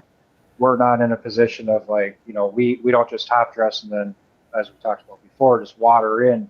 Uh, this is, if mine drop in 2 days, say, because I have a plant, Granddaddy Purple in the corner, she'll take down about 400 parts per million per day. So, or not per day, sorry, about every 2 days. So I'll be refilling that every third day to bring those parts per million back up. Whereas with soil, I don't have that option. Um, and in terms of flavor and terp profiles, and honestly, unless somebody's really messed something up, I have not been able to tell the difference personally. A good smoke is a good smoke to me. And like I said, I've already learned that, scientifically, there's no way to get some of these heavy metals and stuff out. Some of them are just derived within the plant that are created over time too, not necessarily heavy metals, but there's other compounds that are created within plants, anthocyanins. So, I mean, there's all kinds of things that are in a plant that aren't necessarily good for us to ingest in certain ways. Right. But yeah, if I can just focus on really keeping that plant healthy, that's the goal. Absolutely. In terms of yields, are you seeing a 30% increase. Are you seeing an increase at all in your yields hydroponically versus soil, or not so much? So that I think depends too. If I want a heavy feed, I can definitely get my plants to produce bigger, larger colas, but it's not necessarily going to give me like the flavonoids and the terpenes and like the aromas that I'm looking for. So, like I said, I really just try to keep that plant happy and healthy, really pay attention to just what it needs so Yep. that I can get those things to come out. Because if I get a pound off of one plant, that might be nice, but if half of it's larf, that's shit. And if the other half of it is kind of, mid grade stuff, that's really not going to benefit me or anybody else that I like to share it with either. Right. Absolutely. That is the tough part, man. Like being a home grower, it's hardly sustainable, you know? I got my AC sitting right next to me. Well, with that thing running, 18 hours a day, on top of all of the lights and fans and HVAC systems and humidifiers and dehumidifiers, right? It's like, well, to be within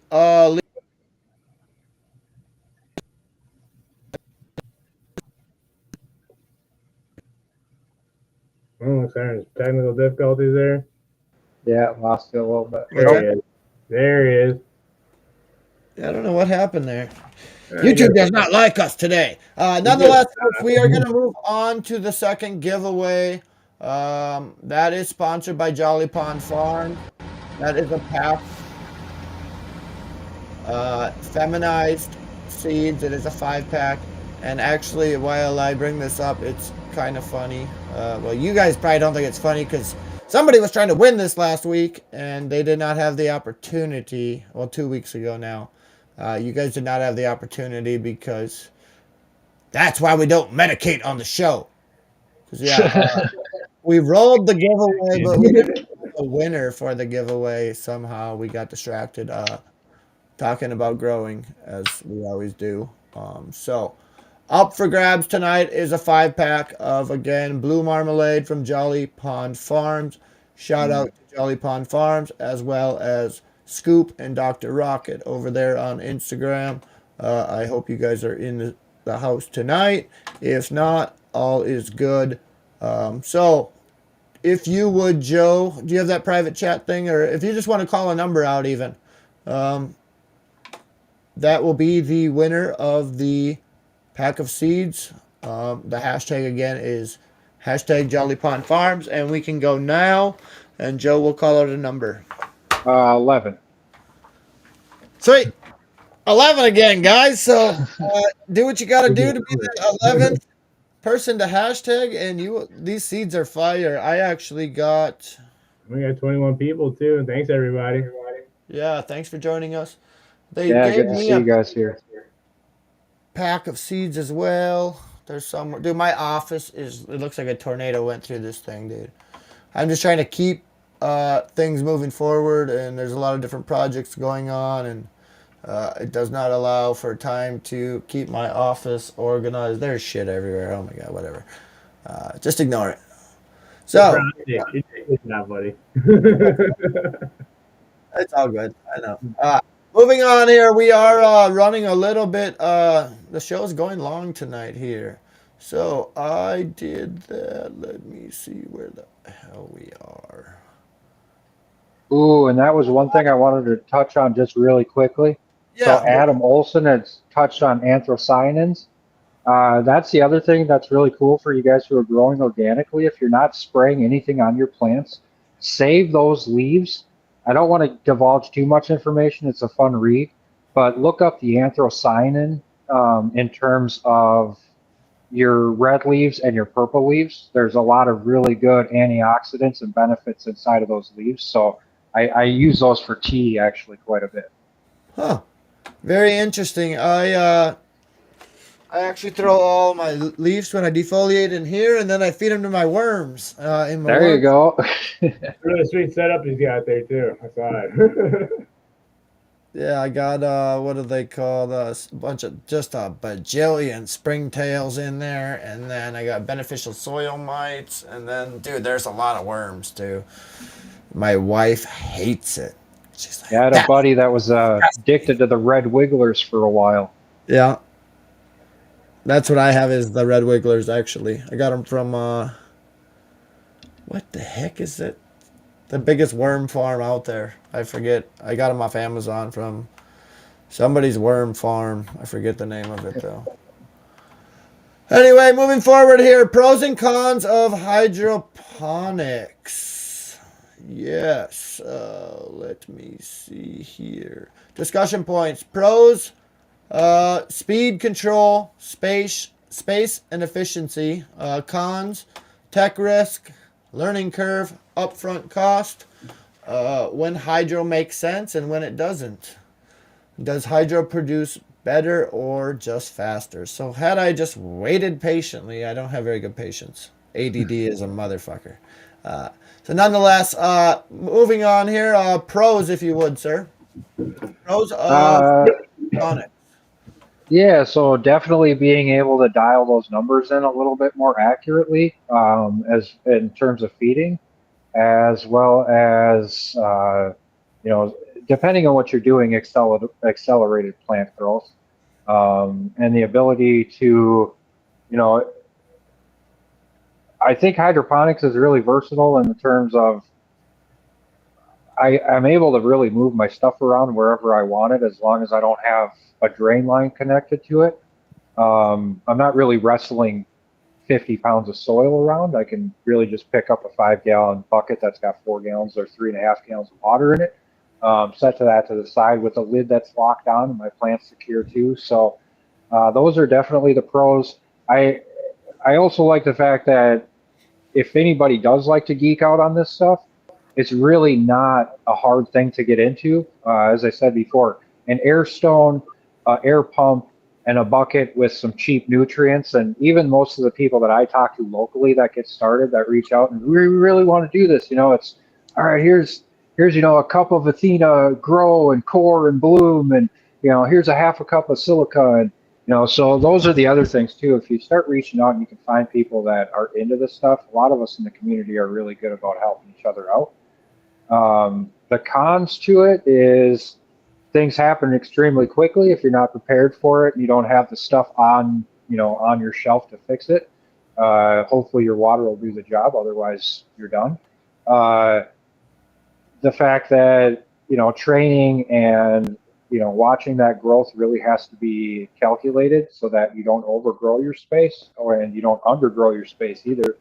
Nothing worse than an awesome plant that turns out to be 2 feet tall and you're hoping for 4.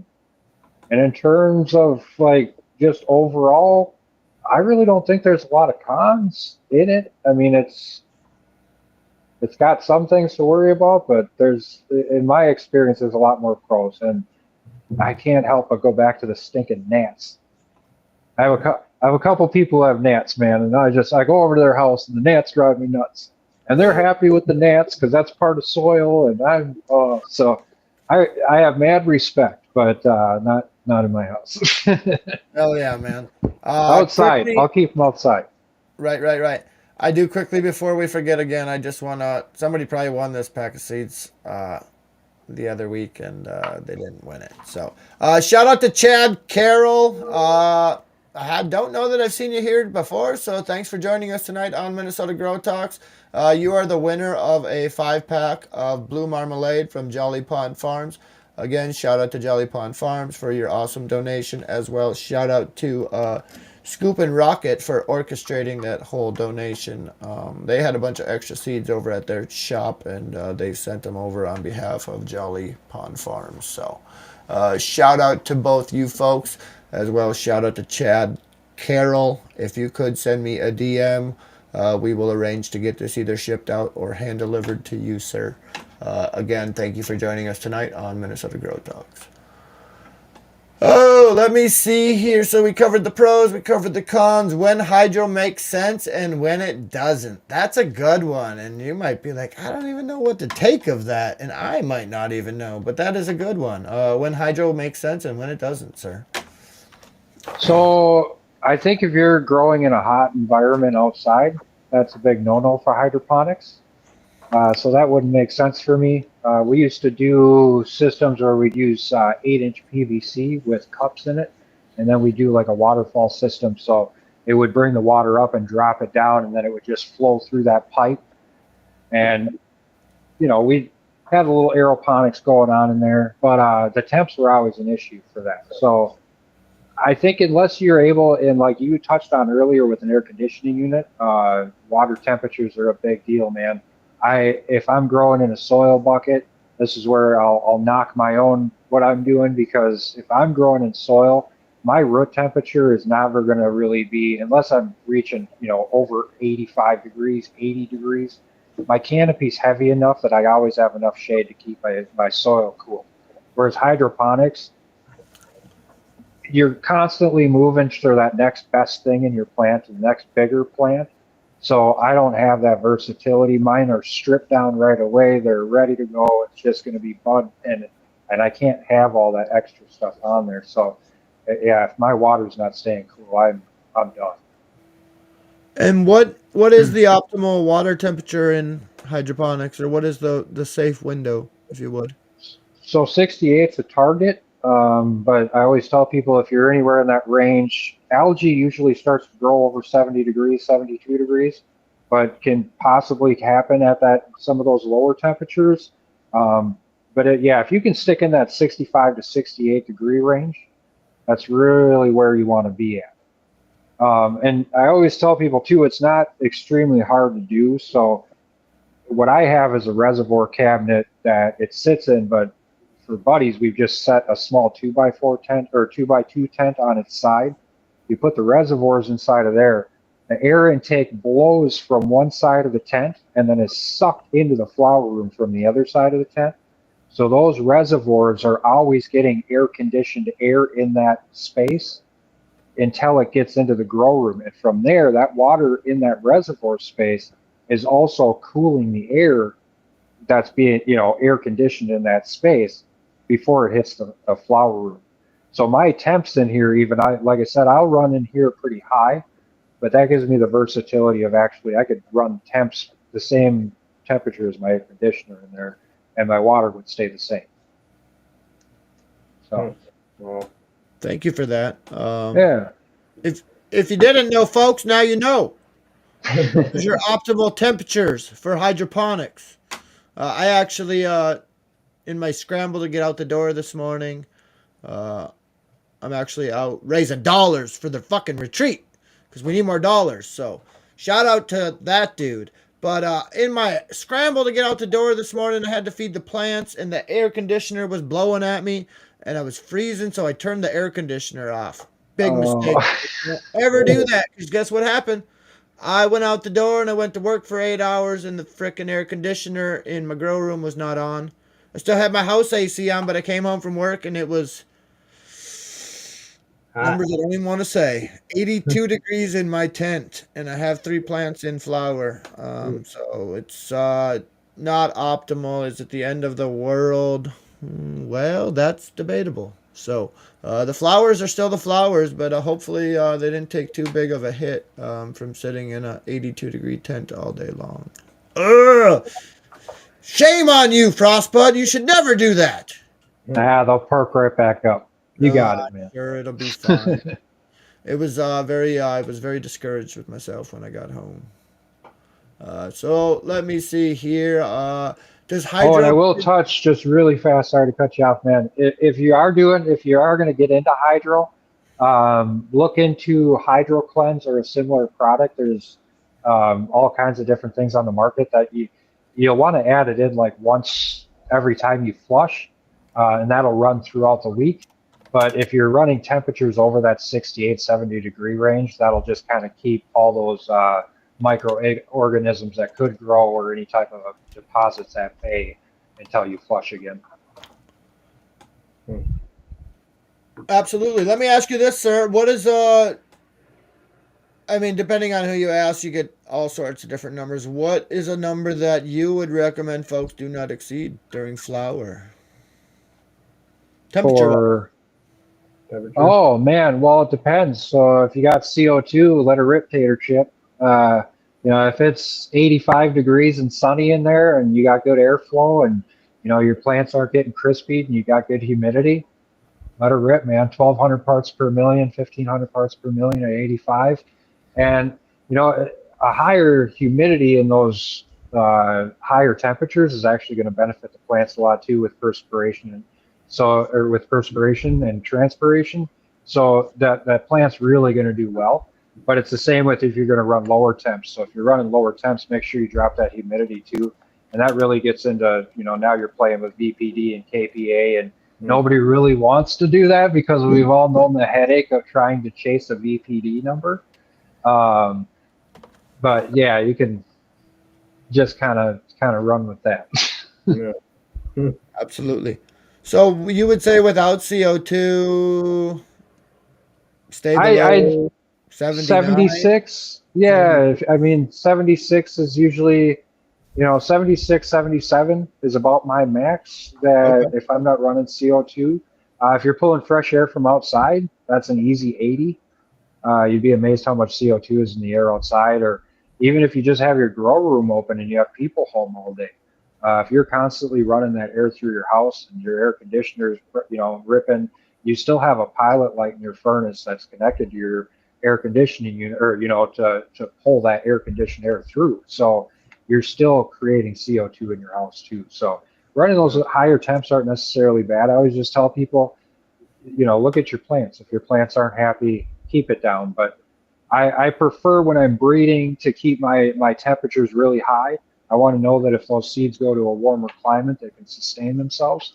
But then they're also going to, be able to do well in cooler temperatures because a lot of those warmer temp states, those climates drop a lot at night too. Absolutely. Yeah. Those beautiful girls behind you there. Would you introduce us to them? Please. Yeah. So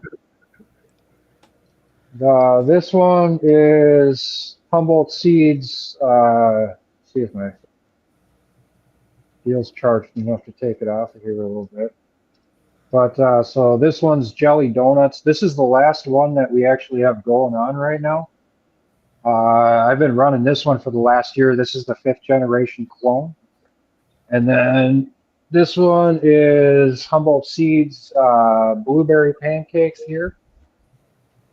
So I'll get, if you guys are on Facebook and stuff, I can upload some better pictures of this too if you guys want. But this one over here, oh, There you are. hey, Sorry, oh, I was trying cool. to put you on the Yeah, big let me see screen. if I can get this off of here real quick. The man up close and personal. All right. I think your Yeah, joint so went this out, sir. one,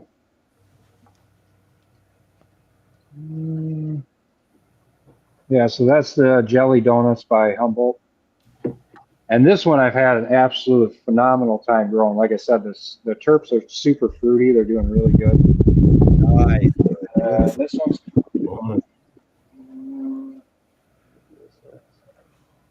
so this one is the blueberry pancakes. And this one I like is already starting to senesce a little bit. Those leaves are getting really dark in the veins, so this should be a cool one to watch. Wow. And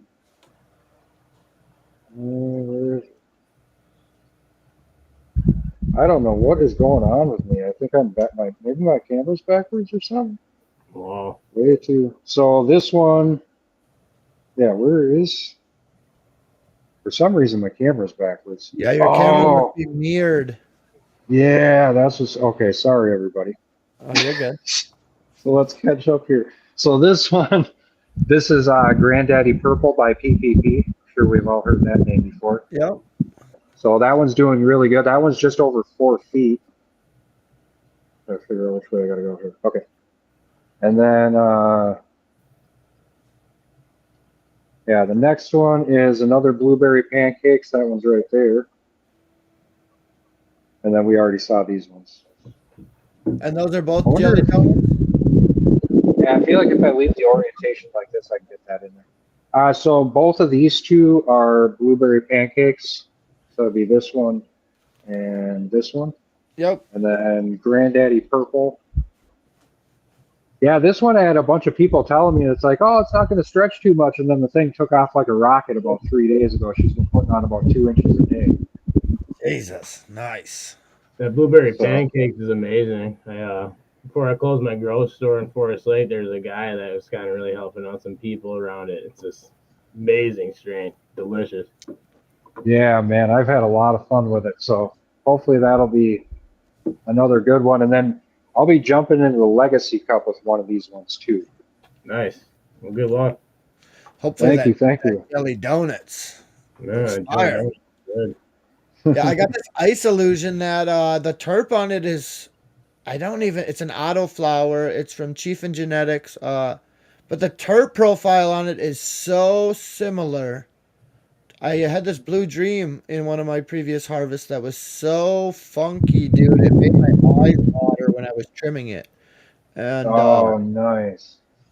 this ice illusion that I have, I don't know, it's like deja vu, dude. It smells like identical, and I'm like, this is not the same genetics nor the same strain. Like, I'm completely utterly confused. But it's like got like between 3 and 7 days left, so I don't think I'm gonna be able to get it all done and cured prior to the retreat, but that is what I'm hoping on at the current moment. So, Roger Allen has a question here, and I don't know, you may have the. It sounds like you've done a lot of outdoor work. I actually just began my outdoor gardening this season, and it has been a hell of a run. I tell you what, two of the three gardens are not doing awesome. One of them is doing fabulous, but Roger Allen has a question. When are we going into flower outside in Minnesota?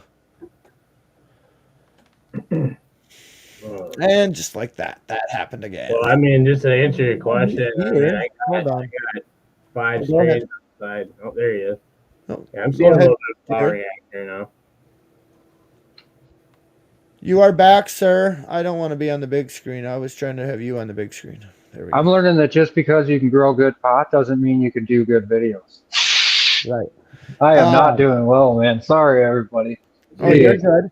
good. So quickly, I'm gonna just reiterate on this question. Roger Allen, and you may know more about this because you have much more expertise in the outdoor growing sector. But this gentleman is asking, when are we flipping over to flower in Minnesota here? Do you have a date?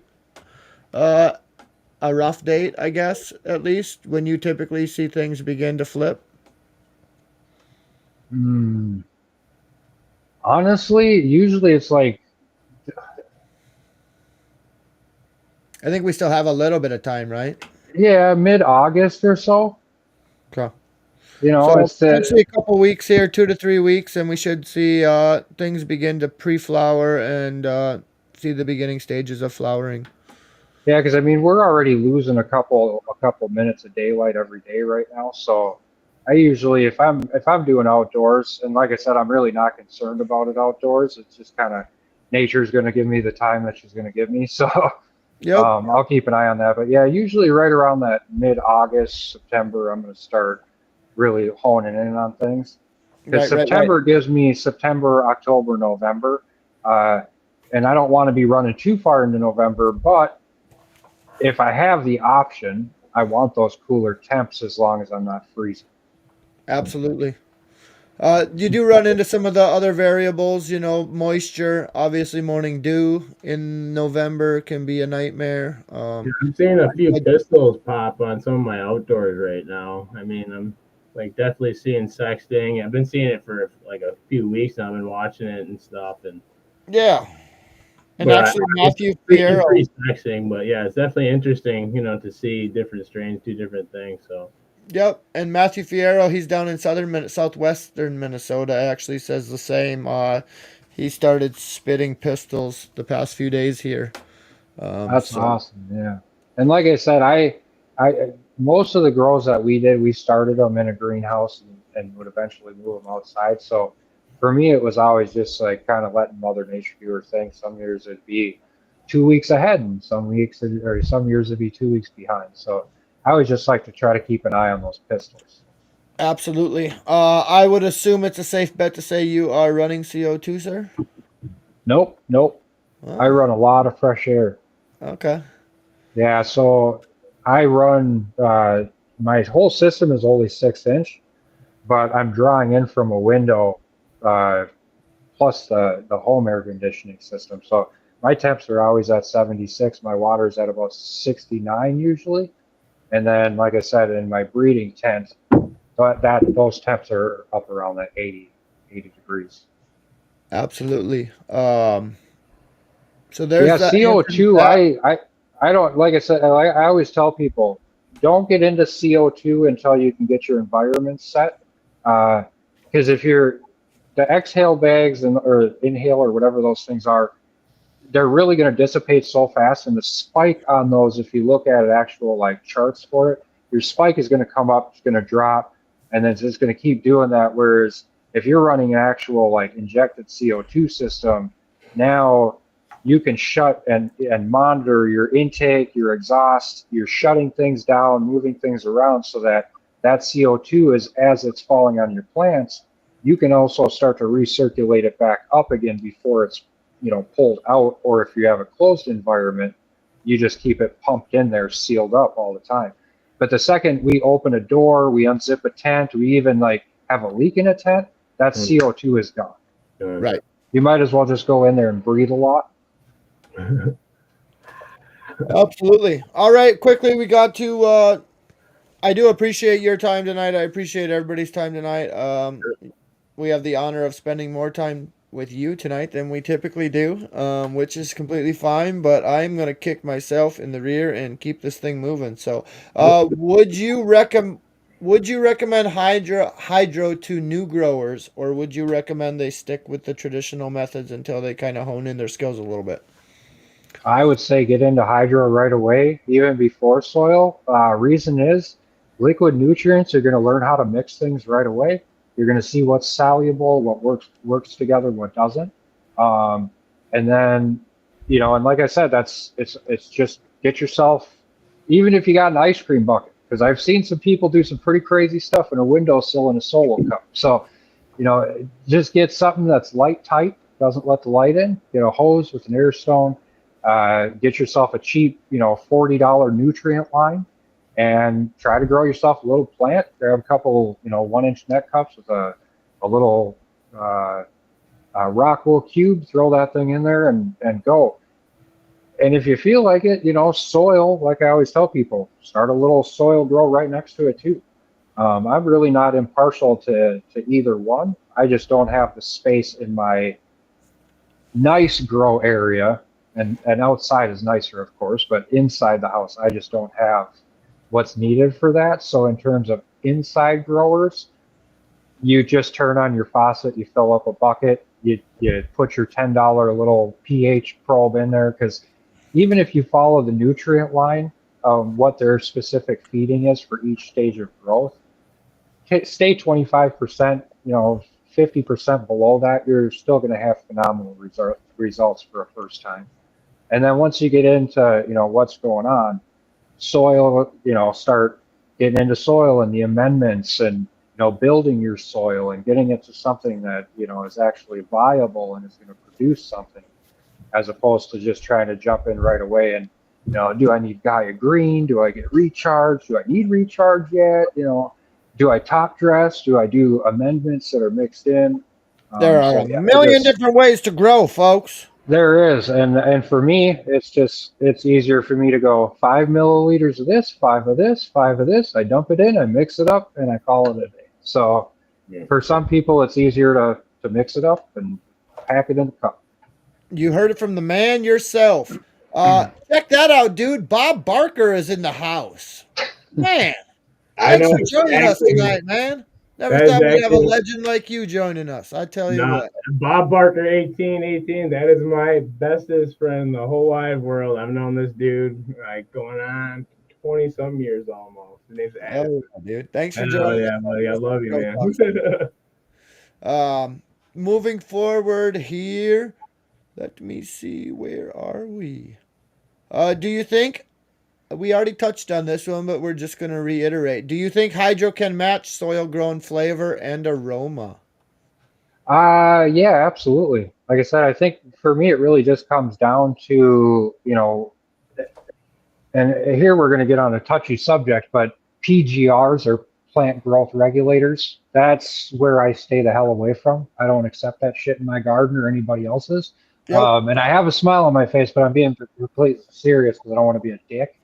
But yeah, if you can't get that plant to do what it's supposed to do the right way, you probably shouldn't be doing it. I don't want to be that guy. But yeah, it's just. Yeah. Yeah, it's a touchy subject. I just don't want to elaborate on it too much, but do grow the safest possible plant you can Absolutely. Like, within your means. yep. That's why I will never support PGR buds ever. Trash. So nonetheless, all organic folks, that's what I'd shoot for. I know there's a handful of folks that do. Athena makes great nutrients as well. Joe can attest to that. Um, yeah. Yeah, Let me and they're see another one here. that's, you know, Athena's synthetic, whereas like your general hydroponics would be considered a salt nutrient. Yep. But even Athena, even though it's a synthetic, I still see buildup. So I won't lie about that. Right. Alrighty. Have you ever gone back to soil, or will you ever go back to soil, and why? It's like a buddy with a truck, man. I got friends that do it, so I don't have to anymore. Yeah, for me, I won't go back. Outside greenhouse stuff, I love that stuff. You know, but inside, for what I do the most of inside, I never get in my house. I have buddies that do it, and I love that they afford me the opportunity to be able to participate in their grows and be a part of those. And I'll I'll stay and stick with them having it in their house, and they do a beautiful job. I wish I could get more pictures of some of these people's stuff because they do phenomenal work. But yeah, not for. Absolutely, dude. I mean, if you get to see the best of both worlds, then why wouldn't you stick to what you love?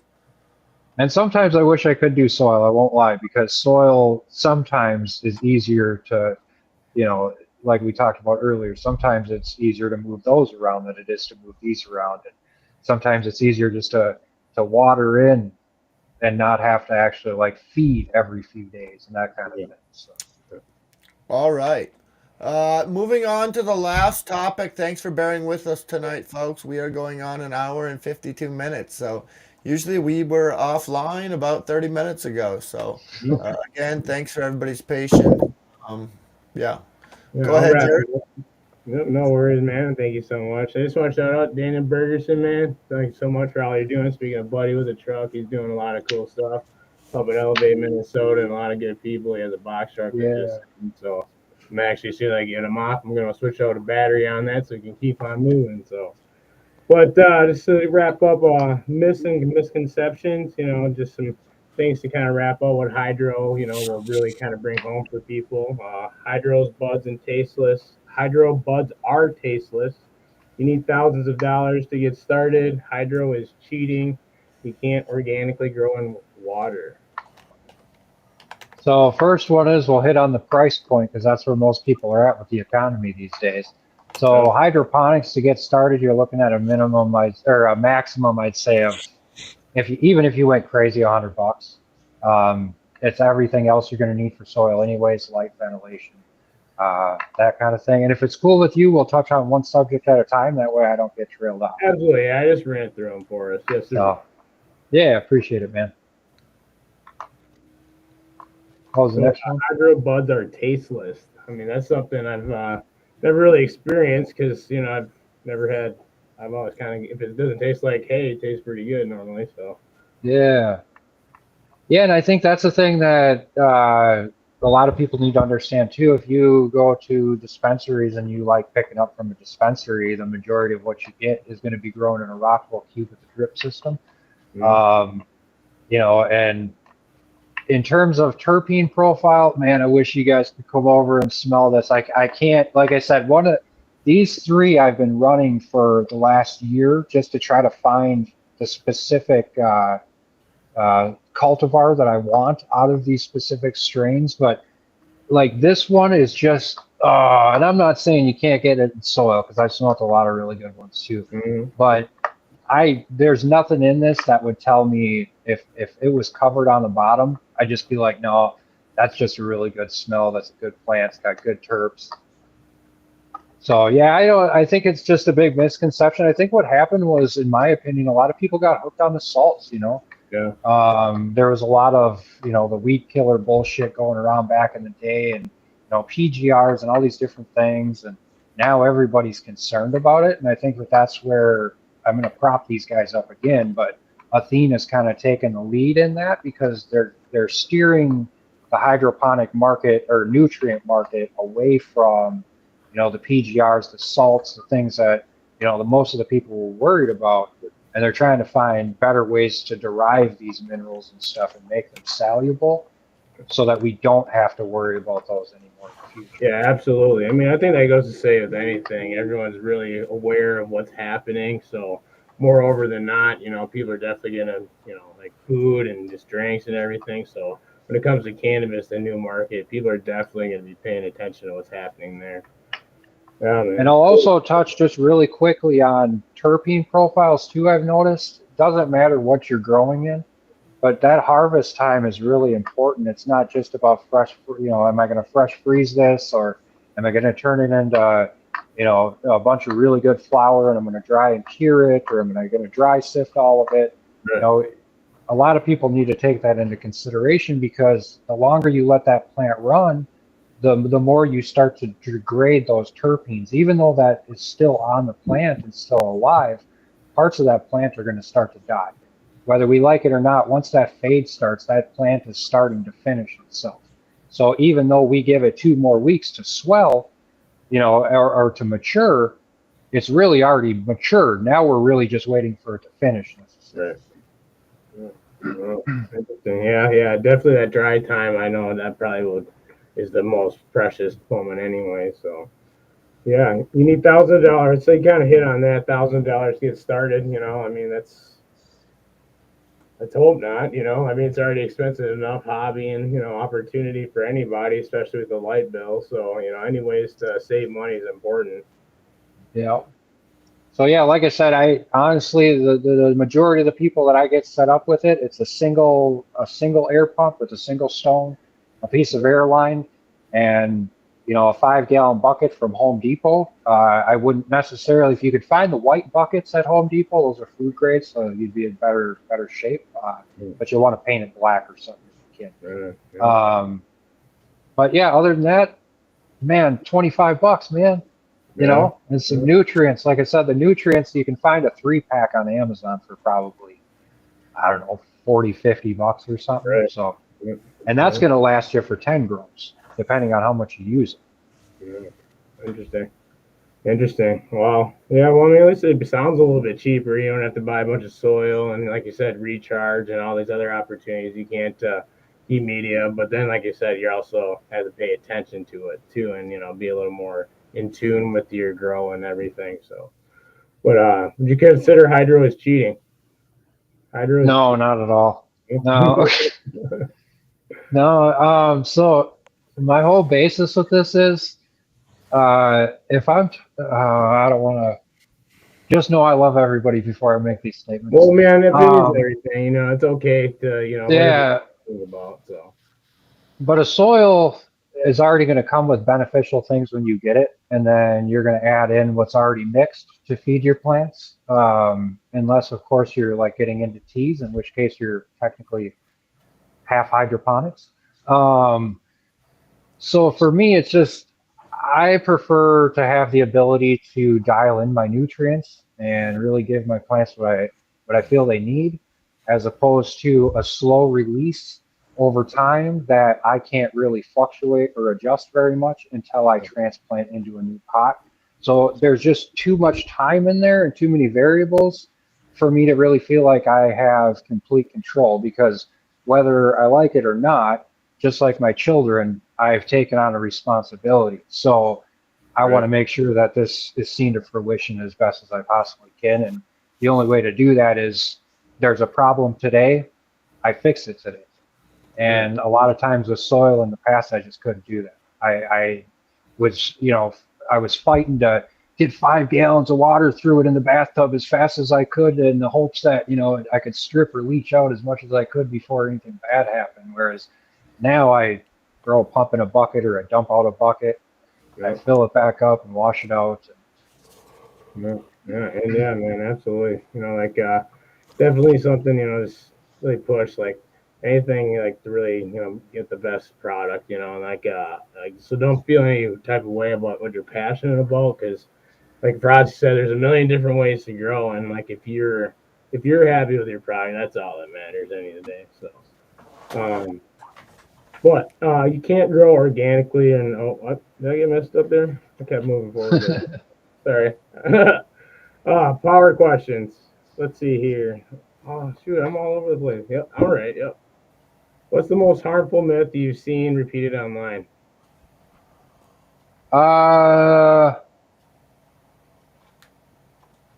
I'd say that your hydroponic, the worst one is that hydroponic plants somehow retain nutrients and salts and minerals within them more than others do somehow, Mm, or that the plants are harsher. Um, I've always considered this to be like space weed, It's not like I've never really seen it as something where these plants are really going to absorb enough to create an issue for people. Like I said, I think once we get into like PGRs and stuff, that's different. uh, Um, but what we're doing nowadays, and the fact that even hydroponic growers are really cautious about these things, we don't want that stuff in our stuff either. Um, so it's not just important whether I'm a high tech hippie or not. Like I'm still a hippie, so I still want to make sure that like I'm doing my due diligence to take care of what I started here. And yeah, I just don't think that there's I don't think there's anything wrong with it at all. no, not at all. Not at all. Like I said, either way, I mean, it's what we do here is a very expensive thing at the end of the day. So obviously, you want to put your utmost care and effort into it. That's why I turn my lights off. Because like I respect it, and it's I see all these amazing people and cultivators growing amazing. So I'd rather just keep supporting them until I actually dial in a schedule myself. But just keep things growing. Have you had to defend hydro to other growers? That's I'm sure you might have to a little bit, huh?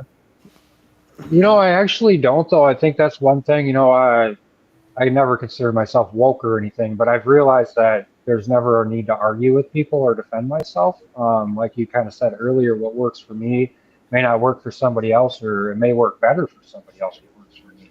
Yeah. So that being said, really, I'm just here to learn with everybody. I love these conversations, and you know, usually when I know people are getting fired up, or I feel like we need to have a discussion because like I said, I'm not really too keen on defending myself necessarily. I usually find that through those outbursts from other people, it kind of leads us to a place of resolve and understanding where we actually figure something out. No. Um, so, although I don't personally want to participate in it, um, yeah, I just kind of go with the flow.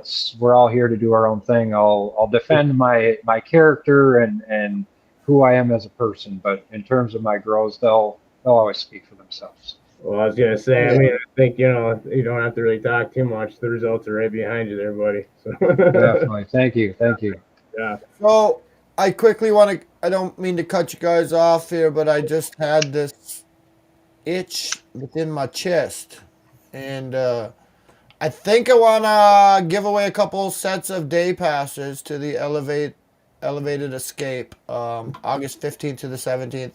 So we still do have 15 people in here. Hopefully there's some folks out of Minnesota still. What we are going to do right now is I'm going to select a number. Mr. Joe from Joe Be Growing is going to select a number aside from number 11, sir. Um, and we are going to give away 2 sets of day passes. So this will include 2 wristbands, As well, you will also be randomly entered into one of several of the awesome raffles up at the Elevated Escape. So you will have the opportunity to come out and enjoy the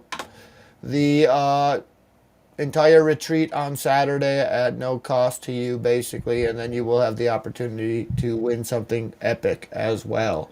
So, Blair says his dog thinks he's a piece of candy you get after dinner. That's funny. Anywho, folks, so we are going to hashtag right now. We can begin hashtagging Elevated Escape. The first winner will be the seventh person to hashtag Elevated Escape, and the second winner of a set of day passes will be number Joe. 2. Number 2. Wow, somebody's gonna win quick here. Let's All go. right. Get it. That should start the fires up. Oh yeah. I almost went with number 1, but I was like, no, that wouldn't make it very fun. All right, we got one. We got one. Oh, almost, Bulldozer. Maybe next time. All right, Lee Oh, Davis, congratulations, brother. You are there, the winner look of at this dude coming in. day passes to be given out by Elevate Minnesota. We hope that you can make it up there, sir. I should have asked first. The only people that can hashtag are people that are going to commit, because I hate giving out tickets and then they don't get used. The last set of DecaFest tickets that we did give away, a gentleman by the name of Chad actually went up there and claimed them and had good conversation with Al. So let's keep on rolling, folks. We do have the first winner has been announced. We are trying to get to number 7 as well, and that person will be the lucky winner of an additional set of day passes. Very good. Yeah, just wrapping up our last power question. Do you think hydro will ever become the norm? Honestly, I think that's where it's going. I think that sadly, I grew up in a farm in Park Rapids when I was younger, and so I had some experience with the farming as it was. But yeah, I just think we're kind of moving towards that spacey type of era. You know, I think if we can dial in organic nutrients and find a way to get these compounds created and such, or not created, if we can find a way to extract these compounds in such a way that's safe and viable for our plants and they can be uptaken, I think we're definitely going to move in that direction. Water's abundant. We have an ocean that's full of it, and although we'd have to find a way to get the salt out, you know, we have lakes, rivers, streams. Farmers have been doing this for years. So you can grow 1,000,000 plants in a field in, you know, 600 foot of tube, but that would take loads and loads of soil to accomplish. So I think over time, it definitely will get there in terms of overall, like taking over.